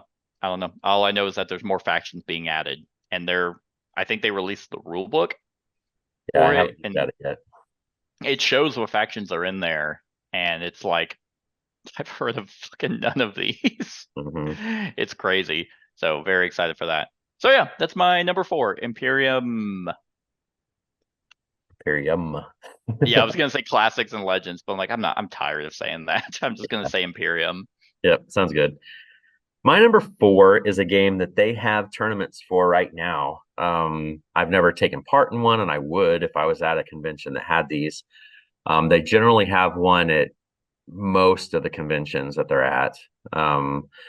And it's a very random game. So this is one of those. I mean, I see pictures of the tournament, and I know that there's those tryhards that are going to go in there thinking that they know how to dominate and stuff. But you got to play this game light. You're burnt out on this game. We talked about this game just a little bit ago, and you were talking about being burnt out on a game, and that So is over it. Dice Throne. I'm so over. You have no idea how hard I'm off of this game. I know you played it a Like, lot more like in a row than I have too, so I kind of take yeah. breaks from it, so it hasn't hit me hard Yeah, yet. so and it's funny because when I just did the regular run through with my friend Josh, like we were like, oh, like it came down to the wire, like fucking okay, like two hit points and one of us is losing. It was that close. I'm like, this game's fucking amazing. And I did that goddamn tournament Mhm. that I did for my channel, and I was like, I I don't hate this game. I just never want to play it again. Yeah, no, I mean, it makes sense. I mean, when you get there's that price per play ratio that people talk about, where you Oh get your, yeah. how much time, how many times you've played a game to make it worth it. And I mean, Mm-hmm. you've played your stuff so much. I mean, it That's was, true. I play it, I'll play it like a handful of times, maybe every Mm-hmm. couple months, in a row, and then it's kind of a break. But anyway, we have Dice Throne season 1, season 2, Marvel, and now I'm backing all in on the X-Men one X-Men that's on Kickstarter right now. Um, and and the missions, right? yeah, and Like missions, X-Men which is missions. cool because the missions are going to make it like they're really focusing. It's cooperative, but they said that it's a perfect solo um uh Experience. experience. Yeah, that's the Yeah. word. Well, it's also not a campaign. Like they're just Right. isolated They're just missions. It's scenarios. like, yeah. It's almost like they're doing it kind of. It's almost like it's going to be like a Marvel Champions thing. You just pick a scenario and you Mm, go, or you pick a okay. bad guy to play against them. It's not exactly like that, but that's how I Yeah. kind of picture it. Um, and I think I'm going to like that better than the adventures. I like the Yeah. adventures too, but that's kind of a drawn out, more of a whole day, not whole day, but experience. These Yeah. It's missions, a I think you're campaign. just able to slap it down and go. And Look at these it's people rolling on the table. yeah, no, Jesus Christ. like that. Grow up. Look at the cracks on that table, man. You're gonna have all kinds of like dice falling in the cracks and like leaning and They're stuff. look at God, they have fucking what is it, chips and peanuts and they're touching their cards. God, might as well just throw money in the trash. I don't know No, what it is against these pictures I have lately. they but one of my favorite characters is coming in the X-Men set too, because it's a separate deal and it's Deadpool. Um, Oh, okay. so and I'm buying the pre-painted miniatures too, that Yeah. just like the other ones had and stuff. So that'll be kind of neat to have for when you're playing the missions and stuff like that. But Yeah. this is just one of those, you can't take this too seriously. I actually played in a tournament of this at one of Chad's little gatherings, and we played a tournament and stuff. And it's just you just go in and just have fun. You can't take this game too seriously because it's the ultimate amount of randomness. You have you're drawing cards from your deck, that's random. You're rolling dice, that's random. And you're rolling it at all different times too, and Right. everything. So I mean, this is the ultimate random game, and I think that's why I laugh at people that think that they're badass at this game, because it's like you are as good as your roll. There's nothing Yeah. that you're choosing to do any different than anybody else. So that's why I think it's just a fun experience tournament, not Dude, like a big you thing. right. You have no idea how many people have actually respectfully commented, like they weren't like assholes about it, talking about how like there is like a high tournament scene Mm. where there is strategy. And I'm not saying, I mean, probably my discussion made it seem like you have absolutely no agency. I know that's not true. There is probably more methodical thinking of when to hold on to cards, when to play cards, and stuff like that. Um, But the biggest comment that I actually will kind of concede to is the balancing aspect. Whenever someone, I'd have to try and find the comment, but if you play basically certain factions, or not factions, certain characters like once in the one-off tournament that I did, it can feel like certain characters are more powerful than others. That makes sense, because like you said, you're only as good as your role. In that one isolated game where it's like the Beastmaster versus the monk might fucking suck ass because dice were poor or the deck went badly. It's like so you got to play each character more than once to really see if they're good. And I know they did a balance pack Yes. for it, which is cool, but the problem is you still have to pay for it. Which kind of sucks. That's the problem with board games if they come with You had to update pay for packs. it if you backed the first Kickstarter. I don't think you had to pay for it because it came with. I guess fuck the people who didn't back it. Well, I know. Yeah, that's true. But yes, that's just the nature of board gaming because it is a physical medium. It's like they can't patch it. Yeah, and even in our tournament, we did the Marvel Heroes. I mean, you whooped me on pretty much every game, but it was just I couldn't roll shit the entire time. It was just that's just how it goes sometimes. Yeah, and I'm not sitting there like, man, God, I'm so good at this game. Right. It's like, yep, wow, dice. Just so look at that, another Yahtzee. Yeah.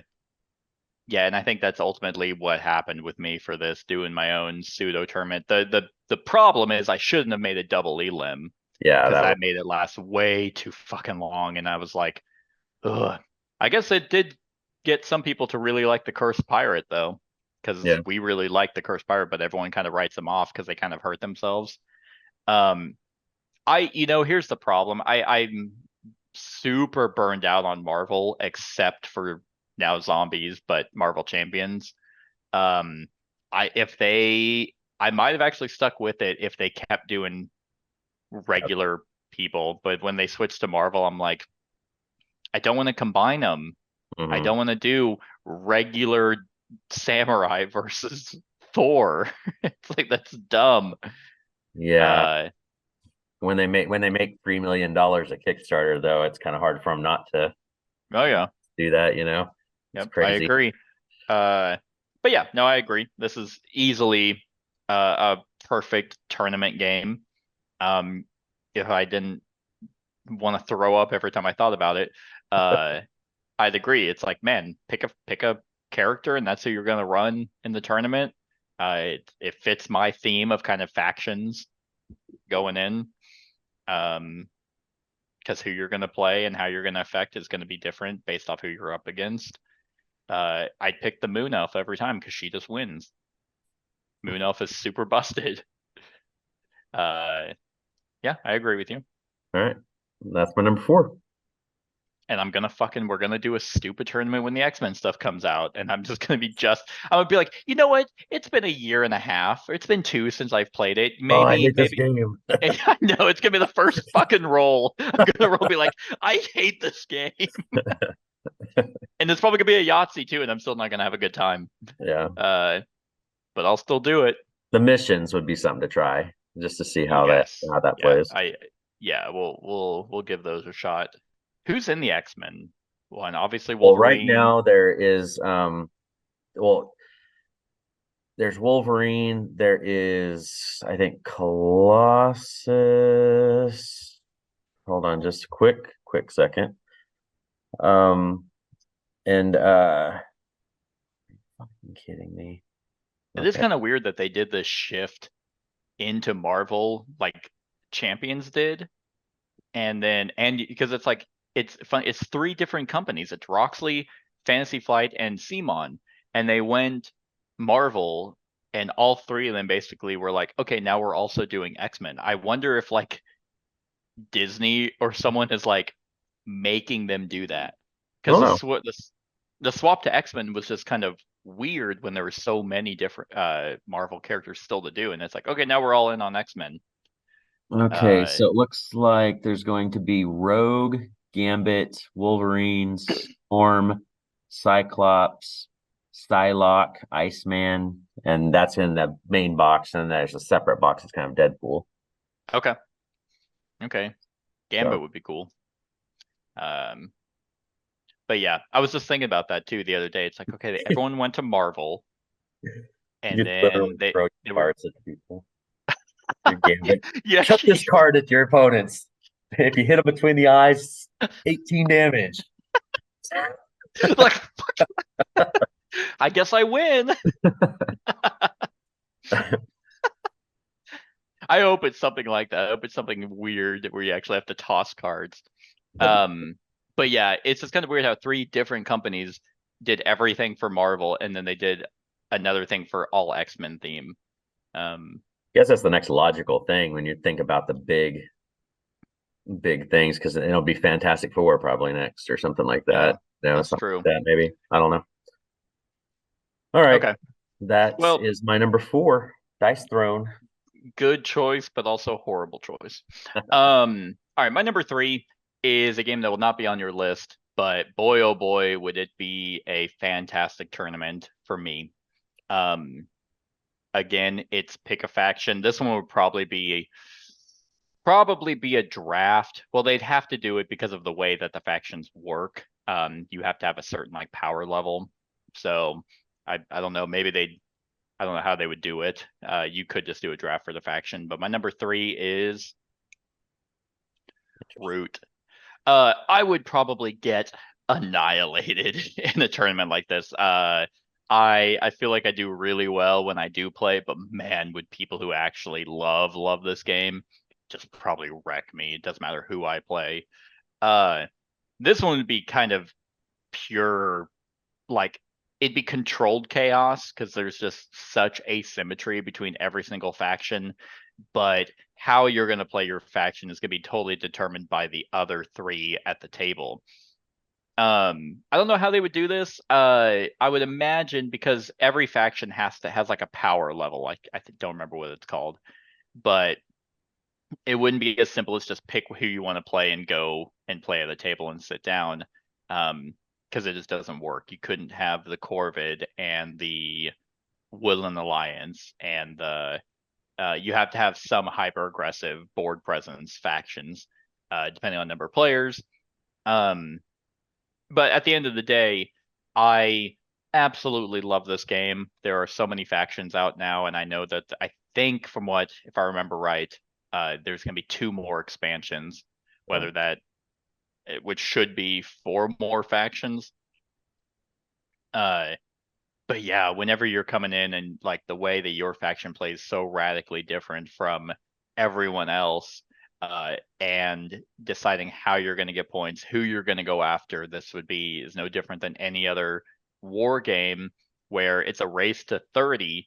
But if you're in the lead, well, you're not really making any friends, so it turns into you trying to really capitalize on how well you're doing to try and be up against everyone else. But at the same time, if everyone's against you, well, then eventually you're no longer the threat. So then it has to turn. So everyone is still trying to keep each other in check. And also understanding which factions ramp up. If you leave everyone's like, oh, this faction's busted or this faction's busted. Every faction is busted if you leave them alone. Every faction ramps in victory points if they're left unchecked. So that's something to keep in mind. Everyone is eventually kind of turning. It's like, okay, yeah, the cats were in this game. The cats were the problem.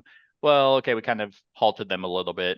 Now the Erie's taken over because no one's touched them. So now on their turn, they just got 8 points. Holy shit, that's a lot. Now we got to go after them and make them fall into disarray or whatever it was called. And then everyone's leaving the Woodland Alliance unchecked, so they have a bunch of their rebel tokens around. They can just completely annihilate this zone. So that's what Root like brings to the table. Not even talking about the other factions that come into play and how negotiation would work with the Riverland or the Riverfolk. And then there's the Lizards and the Lord of Hundreds and the Iron Keepers. It's just there's so many out there that make this game a blast to play. if I had to, man, yeah, I'm still trying to figure out how they would do a tournament for this, and I'd love to know if anyone has been in a tournament, how they kind of decided what factions were eligible. Because I cannot think of one off the top of my head like right now. Because I mean, everyone is a valid choice at any given time, and in a tournament, you'd want to basically pick a faction that you know how to play, because it'd be annoying if you kind of showed up and you had to draft, and the only thing available is a faction you've never played. Sure. So I don't know, but maybe the people that are going to be in the tournament, like when you sign up for the tournament, then maybe a faction is randomly given to you like a week prior, and that way you have a chance to kind of study up on that faction. Yeah. Yeah, that's true. Or actually, what you kind of, I think, got on the right track. When you sign up for the faction, you pick your preferred faction to play, and then they have a running list, and they assign the games that way. Yeah. So they're like, okay, someone prefers to play the Corvid, they're a low level, but then someone prefers the cats, so then those can be together to get your actual number that you need for a balanced game. Right. So it would probably be a sign up list, instead of just showing up and being like, I got my faction. That would just be a blast though, because this game has like controlled chaos in it, and it allows for that negotiation, which is not really touched on a whole lot.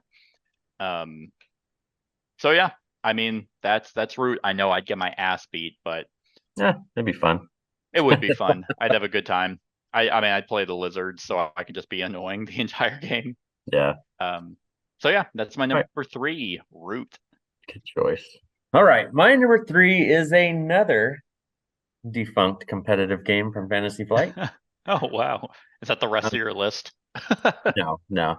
But this one is one that I own a metric ton for right now, and it's of a theme that I really enjoy, and it's one that I was going to show it to you at some point, but they kind of messed up in their release cycle, because it was really hot when it first came out, and then they struggled to get the packs out, and it kind of just got forgotten, and then people fell off, and they kept releasing some stuff, and then it just kind of fell aside.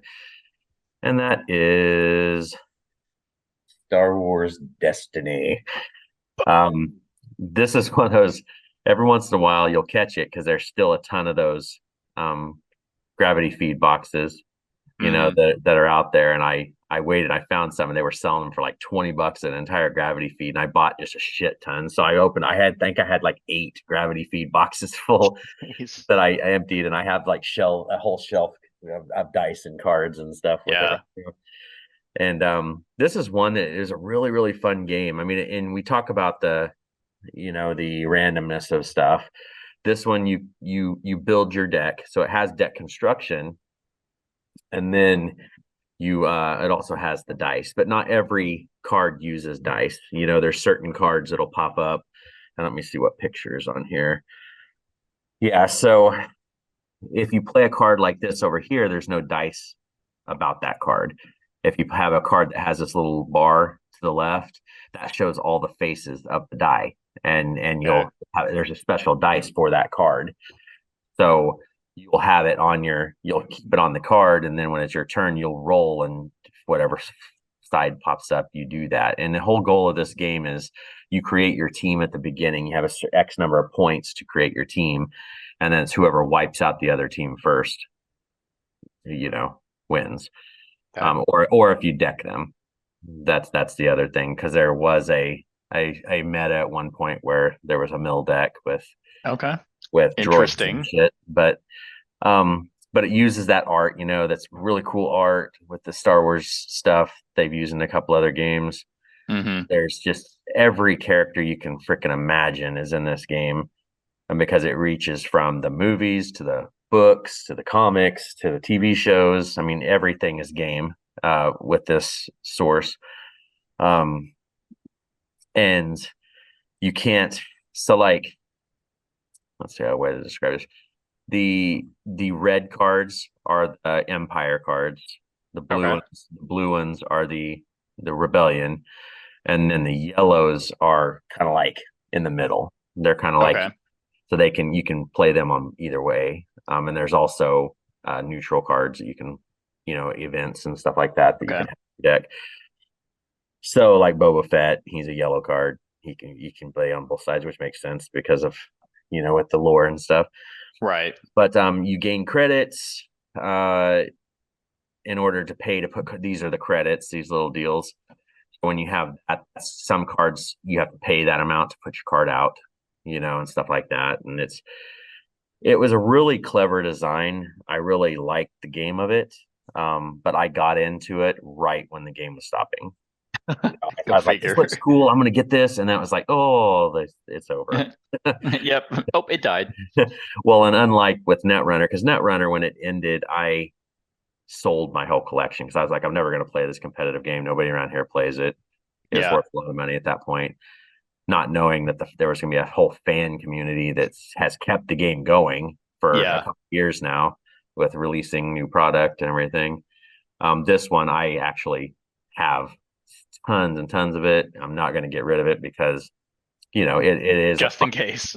yeah, I mean, because it's really neat how it plays out, and the dice are those really big dice.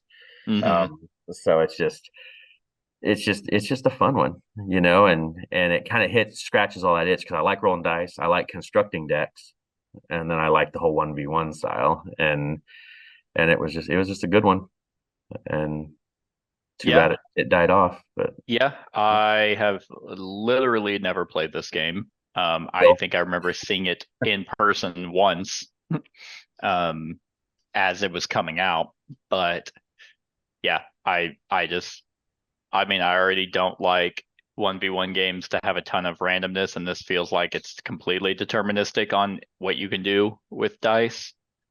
everything on the dice hits, though. It just depends on what it hits. Like almost every face, like I think there's one side of a 6-sided die that's a miss.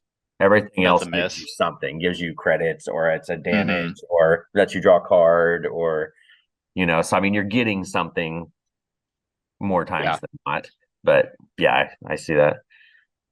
Yeah. I mean, I'll still give it a shot. Like, because you never know. Like, I don't want to be those people that's like, I already know what kind of games I like, so I'm not even gonna remotely try anything else. It's like, okay, well, that's close-minded and lame.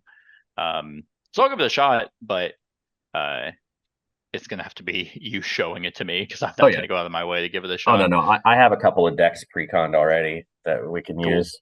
So, yep. Okay. So that's Star Wars Destiny. Cool. My number two is the game we've been waiting on this entire list, and it's one of the other games that I have done tournaments for. Funny enough, I was completely off of this game prior to just randomly going to a pre-con, and then I was kind of really into it for a while. Then I was like, this is a lot of money. I don't want to keep doing this, and I just kind of fell off and haven't really played since. But my number two is Yep. Magic. There it is. Like, I mean, come on, come on. It's a 30-year-old game.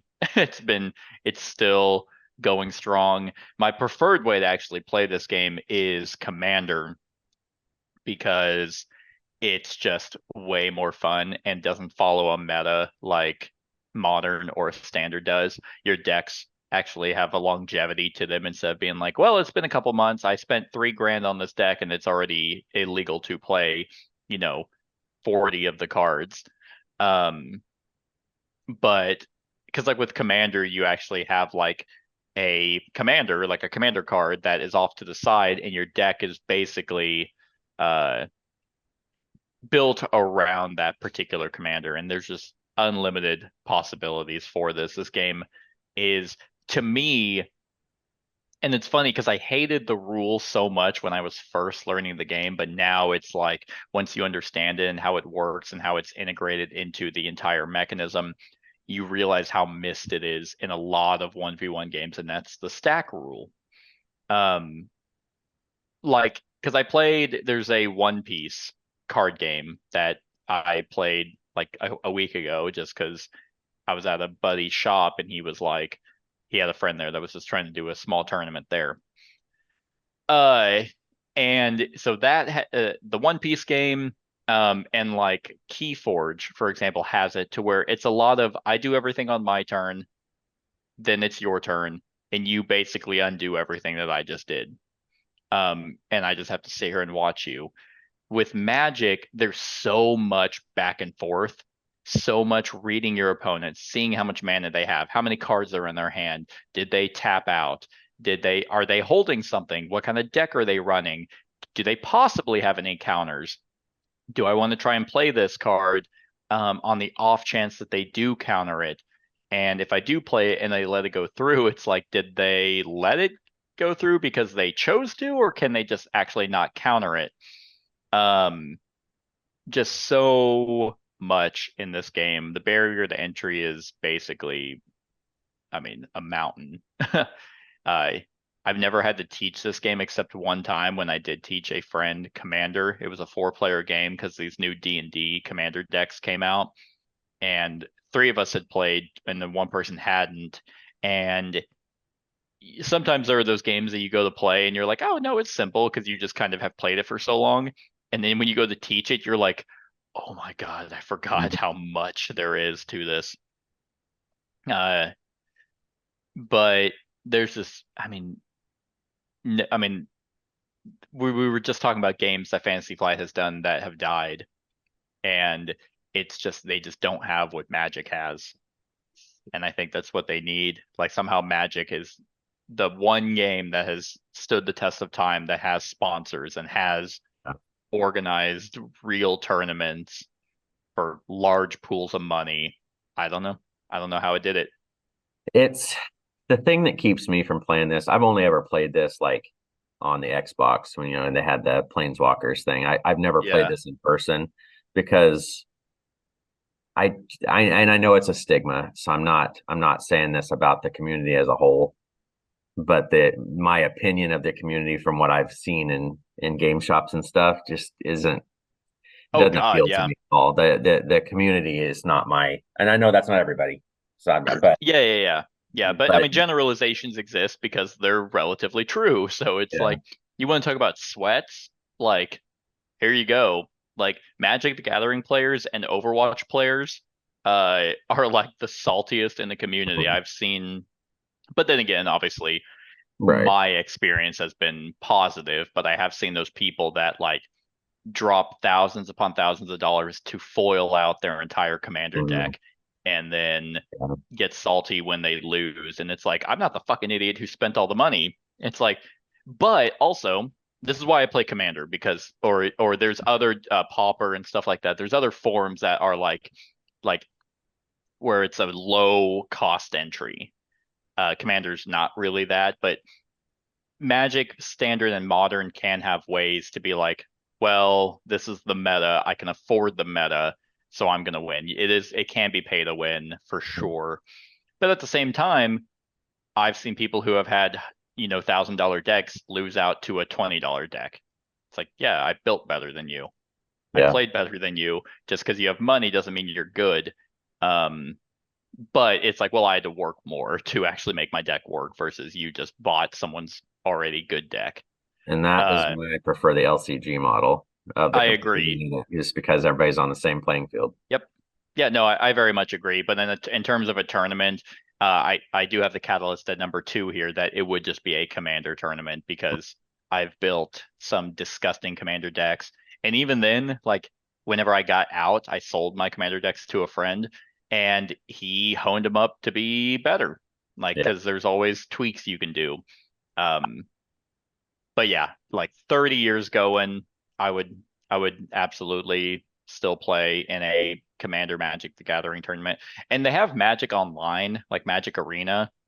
That seems like it'd be super fun, but I really just like Commander because you also have, everyone has big turns. Everyone has build-ups and massive turns, and there's negotiation in it. Versus like, this deck's meant to win on turn 2. If I don't get the perfect draw, I'm going to cut my own wrists. It's like, oh my God, dude, calm down. Yeah. So. Yep, good choice. That's my number 2, Magic the Gathering. My number 2 is a crossover. Look at this guy's fucking phone. Like, look at the cracks on his phone. He's losing too. What a loser. 17 hit points. You said it's a crossover. Yes. Is it Heat Pedal to the Metal again? No. I would imagine it's Summoner Wars. Yep, you're right. Nice. And I took this game and everything that I'd done with the original game into account. We talked about this earlier, so I'm not going to harp on it a whole lot. I've played tons of games, play test this game, been in online tournaments for this game. It's just one of those games that I love the the miniature type game it is, but you're just moving cards and doing dice resolution and stuff. It's just really cool because it's almost like chessy, but then you've got all these different. Every card has its own abilities, and I don't know, man. This has been one of those. I can't remember when the original came out, but I want to say 2012 or 2010, maybe 2009. Actually, I think it was 2009. I bet 2009. Yeah, but it's just been one of those games. I mean, and I know the first edition had its issues. The nostalgic part of me still likes the first one better, but I know that that's just because of that. This is a better version. I just like the way being able to play those two factions that I play tested to death and do super well with them. That was just, you lose some of that when you get, because the Guild Dwarves and the Tundra Orcs were the two that I did a ton of work on with the first edition. I'm really glad Plaid Hat got out from Asmodee, and kind of it went back to the original owner, right? Oh yeah, Colby Dowk. He's which is awesome because you rarely see that. Maybe they'll have a Fantasy Flight and they'll actually start making good games again. Not good games, a variety of games. But it's really nice that they made a second edition of this and have continued to support it. Like I just got 2 new factions in. The vampires and whatever the other one was. Can't remember. Yeah, and they're not impossible to get either. They have their own subscription service similar to what Team Covenant does, Plaid Hat does as well. And I think it's Plaid Hat has is it Ashes? That's Plaid Hat as well, also with dice and cards. Yeah. I think they're kind of supporting that, but yeah, I'd much rather have them continue putting effort into this one because every faction plays radically different from one another, which is another huge bonus. They've kind of used the skeleton of the original for some of these factions. Like the Tundra Orcs play a lot like the original, but they morphed it out a little bit to make it different, and the Phoenix Elves are a little different, so they had the bones. So that's why I think put them out so fast early, because they just had the bones and they just had to tweak them into this system. Right. And stuff. But yeah, I mean, this is one. I don't play it as much. I play it online more than I play it personally. I was going to ask if the online ever took off, because I remember testing the game before it was out to see if I was even going to like it. Yeah, I haven't even played my physical copy. Oh, okay. I do because as you buy the factions, you get access to them online. So I didn't know that. Okay, cool. So like every faction that's out now, if you do the subscription stuff, you have them online. You can play any of them online. You should set up matchups and play other people. You can play the tutorial, play the AI. Okay. All that stuff. It's pretty handy. It's pretty neat. Interesting. I should take a look at that because I didn't know that. Yeah, I want to do a tournament for this one. This would be a good one for me and you to do since you do like this game. Yeah, it's a good one. And we'll just see which faction ends up being the best. All right. Well, there's my number 1. Sorry, I didn't even hit the button. Hey, my number 1 is this one. Hold on, let's go back real quick. All right, so you have any guess what my number 1 is? I don't. That's so funny. I honestly don't have a clue. Would you have guessed? No, I wouldn't. No. Anyway, my number 1 is that one is bad. I gotta pick a different one now. Yeah, so this basically, because like I said, I don't do tournaments a lot. But the recent tournament that I did do was actually for a video game, and that was Smash Bros. And this kind of gives me that exact same feel where you have a main and you go into a tournament with that main and you are 1v1 against someone else's, most likely their main. I love that concept because in Smash Bros, my main is Link. And if I was to enter an official Smash tournament, that's who I'd play as, and I would get wrecked. Uh, but it's more about, again, here's who I am comfortable playing. Here's who I have played the most of. So, because every single fighter plays radically different from one another, and how you play your fighter is going to be different depending on who you're up against, um, that that just sounds extremely, extremely fun and challenging. Because out of every game that we have mentioned, all 19 of them at this point, this is the only one that has perfect information. Yeah. Because every character has a card that you give to your opponent that shows all of your cards. So whenever you have your 2 discard piles that they can see, so they're like, okay, these 2 cards are out. We have the same basic cards, strike and grasp, and we have the same one as those. So he has his red and his yellow out, so that leaves purple, green, and blue. Okay, so then it's up to you to try and read your opponent, like you would try to do in a lot of 1v1 fighting games, Street Fighter, Mortal Kombat. You'd read your opponent and be like, in this situation, what is going to be his best opportunity? And if that's what he's going to do, how can I counter that to where I end up winning? This is another one I have done a tournament for on my channel, where I've done novice, intermediate, and advanced, and then all the winners. I did 2 tournaments for each, and the winner of each one of those we took to like a champion to champion. So there was one final tournament to win out. I could probably do a tournament with those exact same fighters and get different results, because a lot of them came down to the wire, came down to player. This is one that like it is like the best player won, versus luck went my way a little bit more, and so on and so forth. This, I mean, there's I don't think there's a single scene for this game. Like, I don't know if there's like they had an online, they had a I think it was on Steam, and I don't think anyone played it, Right. which is a shame because it seemed like it'd be a really fun one to take off, but I don't know if they just didn't support it or if there's not a huge community for this one. But this is a second level 99 game that is on my list because I just feel like they're super ripe for this kind of list. So yeah, love the idea of being like, here's my favorite character. This is who I played the most. That's who I'm going in with the tournament.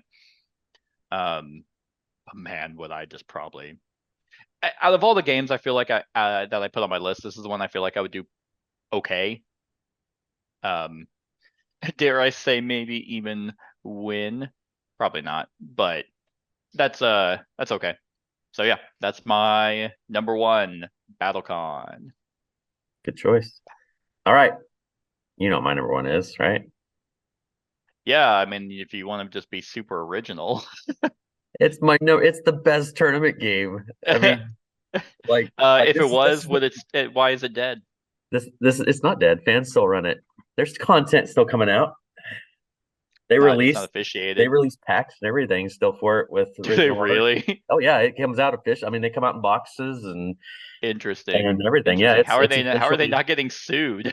I don't know if they have backing with. I think they have some sort of connection in there or something, but Interesting. they Yeah. release it and everything. I mean, it's Huh.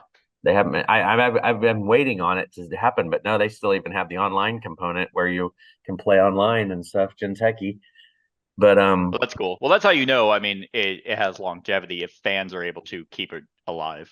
right, which is why I was sad that I sold everything, because that was before they Shows what kind of fan you were. Well, no, and you jumped ship.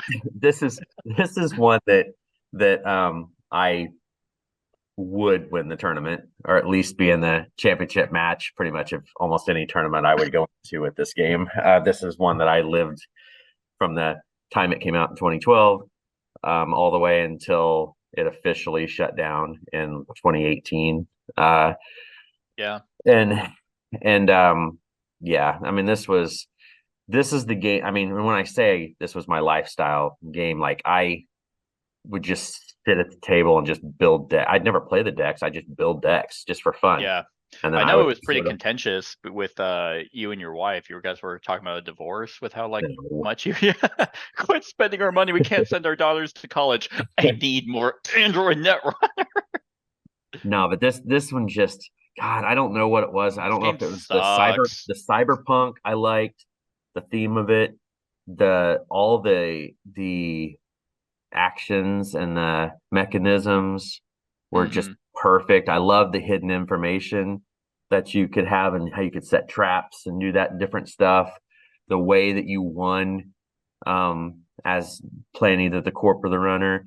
And then I think one of the coolest things about this is when you did jump into a tournament, you had an hour and 10 minutes per matchup, and that was enough time for you to play both sides, because whenever you had a matchup, you had to have a runner deck and a corp deck. So yeah, you would play that, you'd bounce into the other one, and you'd play the other one. And in an hour and 10 minutes, I mean, most of the time you were done by then. okay. But why the extra 10 minutes? I think it was because Setup. Just to give you the I guess you got 35 minutes of matchup, I guess. I mean, okay. side. I don't know what the reason for it was, but you'd do that, and then if it went to time, you'd finish that turn, and then whoever had the most agenda points, that would be your so either when you would report your scores, you'd either be 2-0 or you split or whatever, and stuff. But man, this was such a brilliant fucking game, and every single faction was awesome to play. It wasn't like some of these games where it's like, I'm never going to touch that faction at all. It's like every single one of these factions was fun to play, and they all were very different. What's funny? What's that? Is what should have realistically been my number one, but for personal preference, it was BattleCON, but my number two was Magic. And your number one is Android, both designed by the same guy. Yep. Both with obviously Android or Magic came out in 93, and this was way later, but it's like he just made those games, like, because this game's barrier to entry you also seems super high. Yeah. Just like Magic. And I just found that because I saw on the cover, I was like, oh, I always forget he designed this game. Yep. Well, and I think that's why Keyforge was so weird. And the original version of Android, before it was Android Netrunner, it came out in 96 as Netrunner. Oh, okay. And it had a lot of the same cards in it and stuff, but it wasn't in the Android universe, and it didn't last that long. And plus, it was a CCG. Yeah. Okay. So, but still, so it's okay. So he was designing around the same time for both these, hence why they are insane. This is one game, every time you talk about it, I actually am kind of like, the passion around it, I'm like, yeah, no, I can get into this. And then we play it and I'm like, I don't fucking understand how I win here. Yeah, because I mean, the first couple tournaments I did shitty. I mean, you learn by losing, and that was the thing. I just kept going, and then it was like, you just learn the minutia, and then it's just on at that point. It's true. Yeah. If I could buy a whole damn collection of this again, I would at a decent price. But it's like people are wanting like $1,200 to get all the cards and stuff, and which is probably not outrageous if it's essentially dead. Well, and plus there's a ton of cards. I mean, if you look at all the cycles they had out and everything, it was bonkers. Yeah, because the theme is really cool. I love, again, the idea of the running with the different lanes, and then the corp having hidden information. To my mind, it still feels like the corporation has the upper hand, but that is obviously from very, very limited. Yeah, it's not the case. Runners generally are more powerful. I don't get it. I don't get how whenever they just have no way of knowing Well, what. you just go for it. You can't be hesitant as the runner. Like you I just have to guess, go and yeah. face plant. I mean, I enjoy playing court more, but the runners actually have more power because they just can because I remember you said it's that. it's a Yeah, whole long thing to go into, but right. In our discussion, I remember asking, I'm like, what, how does the runner win? And you were just basically like, run often. because you have to make the corp spend their money, and they have to spend the money to res the ice. So if you make them Yeah. broke, if they don't have money to res ice, then you can just go for it. Yeah, this game has those fucking terms too. Oh Those yes, thematic terms. yep. I hate it. I hate when any game does it. It's like that alone is restrictive of the hobby, I think, where it's like I can't learn your game because it's like just call it a hand. Just call it your deck or It's just your HQ. no. It's your HQ. Hand is HQ. Yeah, right. Yeah, Draw deck is R&D. Sorcerer does that too. Sorcerer is like, here's your grimoire. Fuck off. It's your deck. Just come on.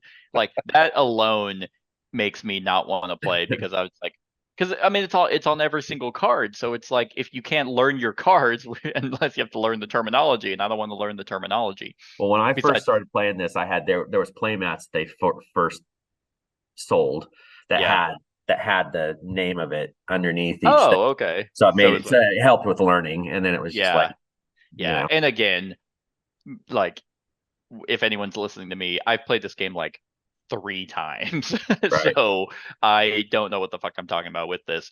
But yeah, it'd be God, it's never coming back, which is the shitty part, even though it could very easily. The mechanics could. They would just have to have a different theme on it.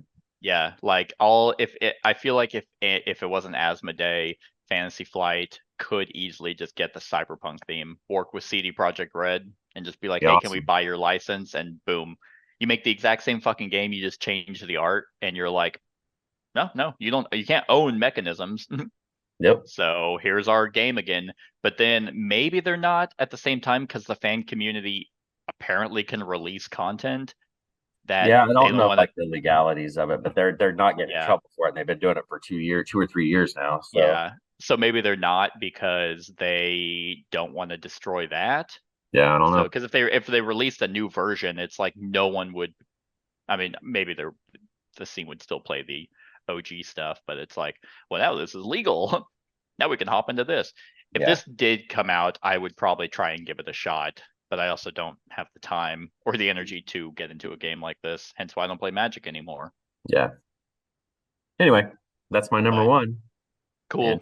Netrunner. Cool. Well, that is it, everyone. That is our top 10 games that we would play in a tournament. Let us know what your tournament games are and what tournaments you've been to, and which ones were your favorite in the comments below. Other than that, like, comment, share, and subscribe, and have a wonderful whatever time of day it is for you. Hey everyone, thank you for watching, and I really hope that you enjoyed the video. If you would like to see more of my content, go ahead and click that subscribe button and the bell to be notified whenever I upload any new content. If you feel like supporting the channel, you can go ahead and click that Patreon link to be taken to my Patreon, and any help is truly appreciated. Other than that, stick around for any other run-throughs or reviews or cool top 10s or whatever I feel like putting on. Other than that, like, comment, share, and subscribe, and have a wonderful whatever time of day it is for you.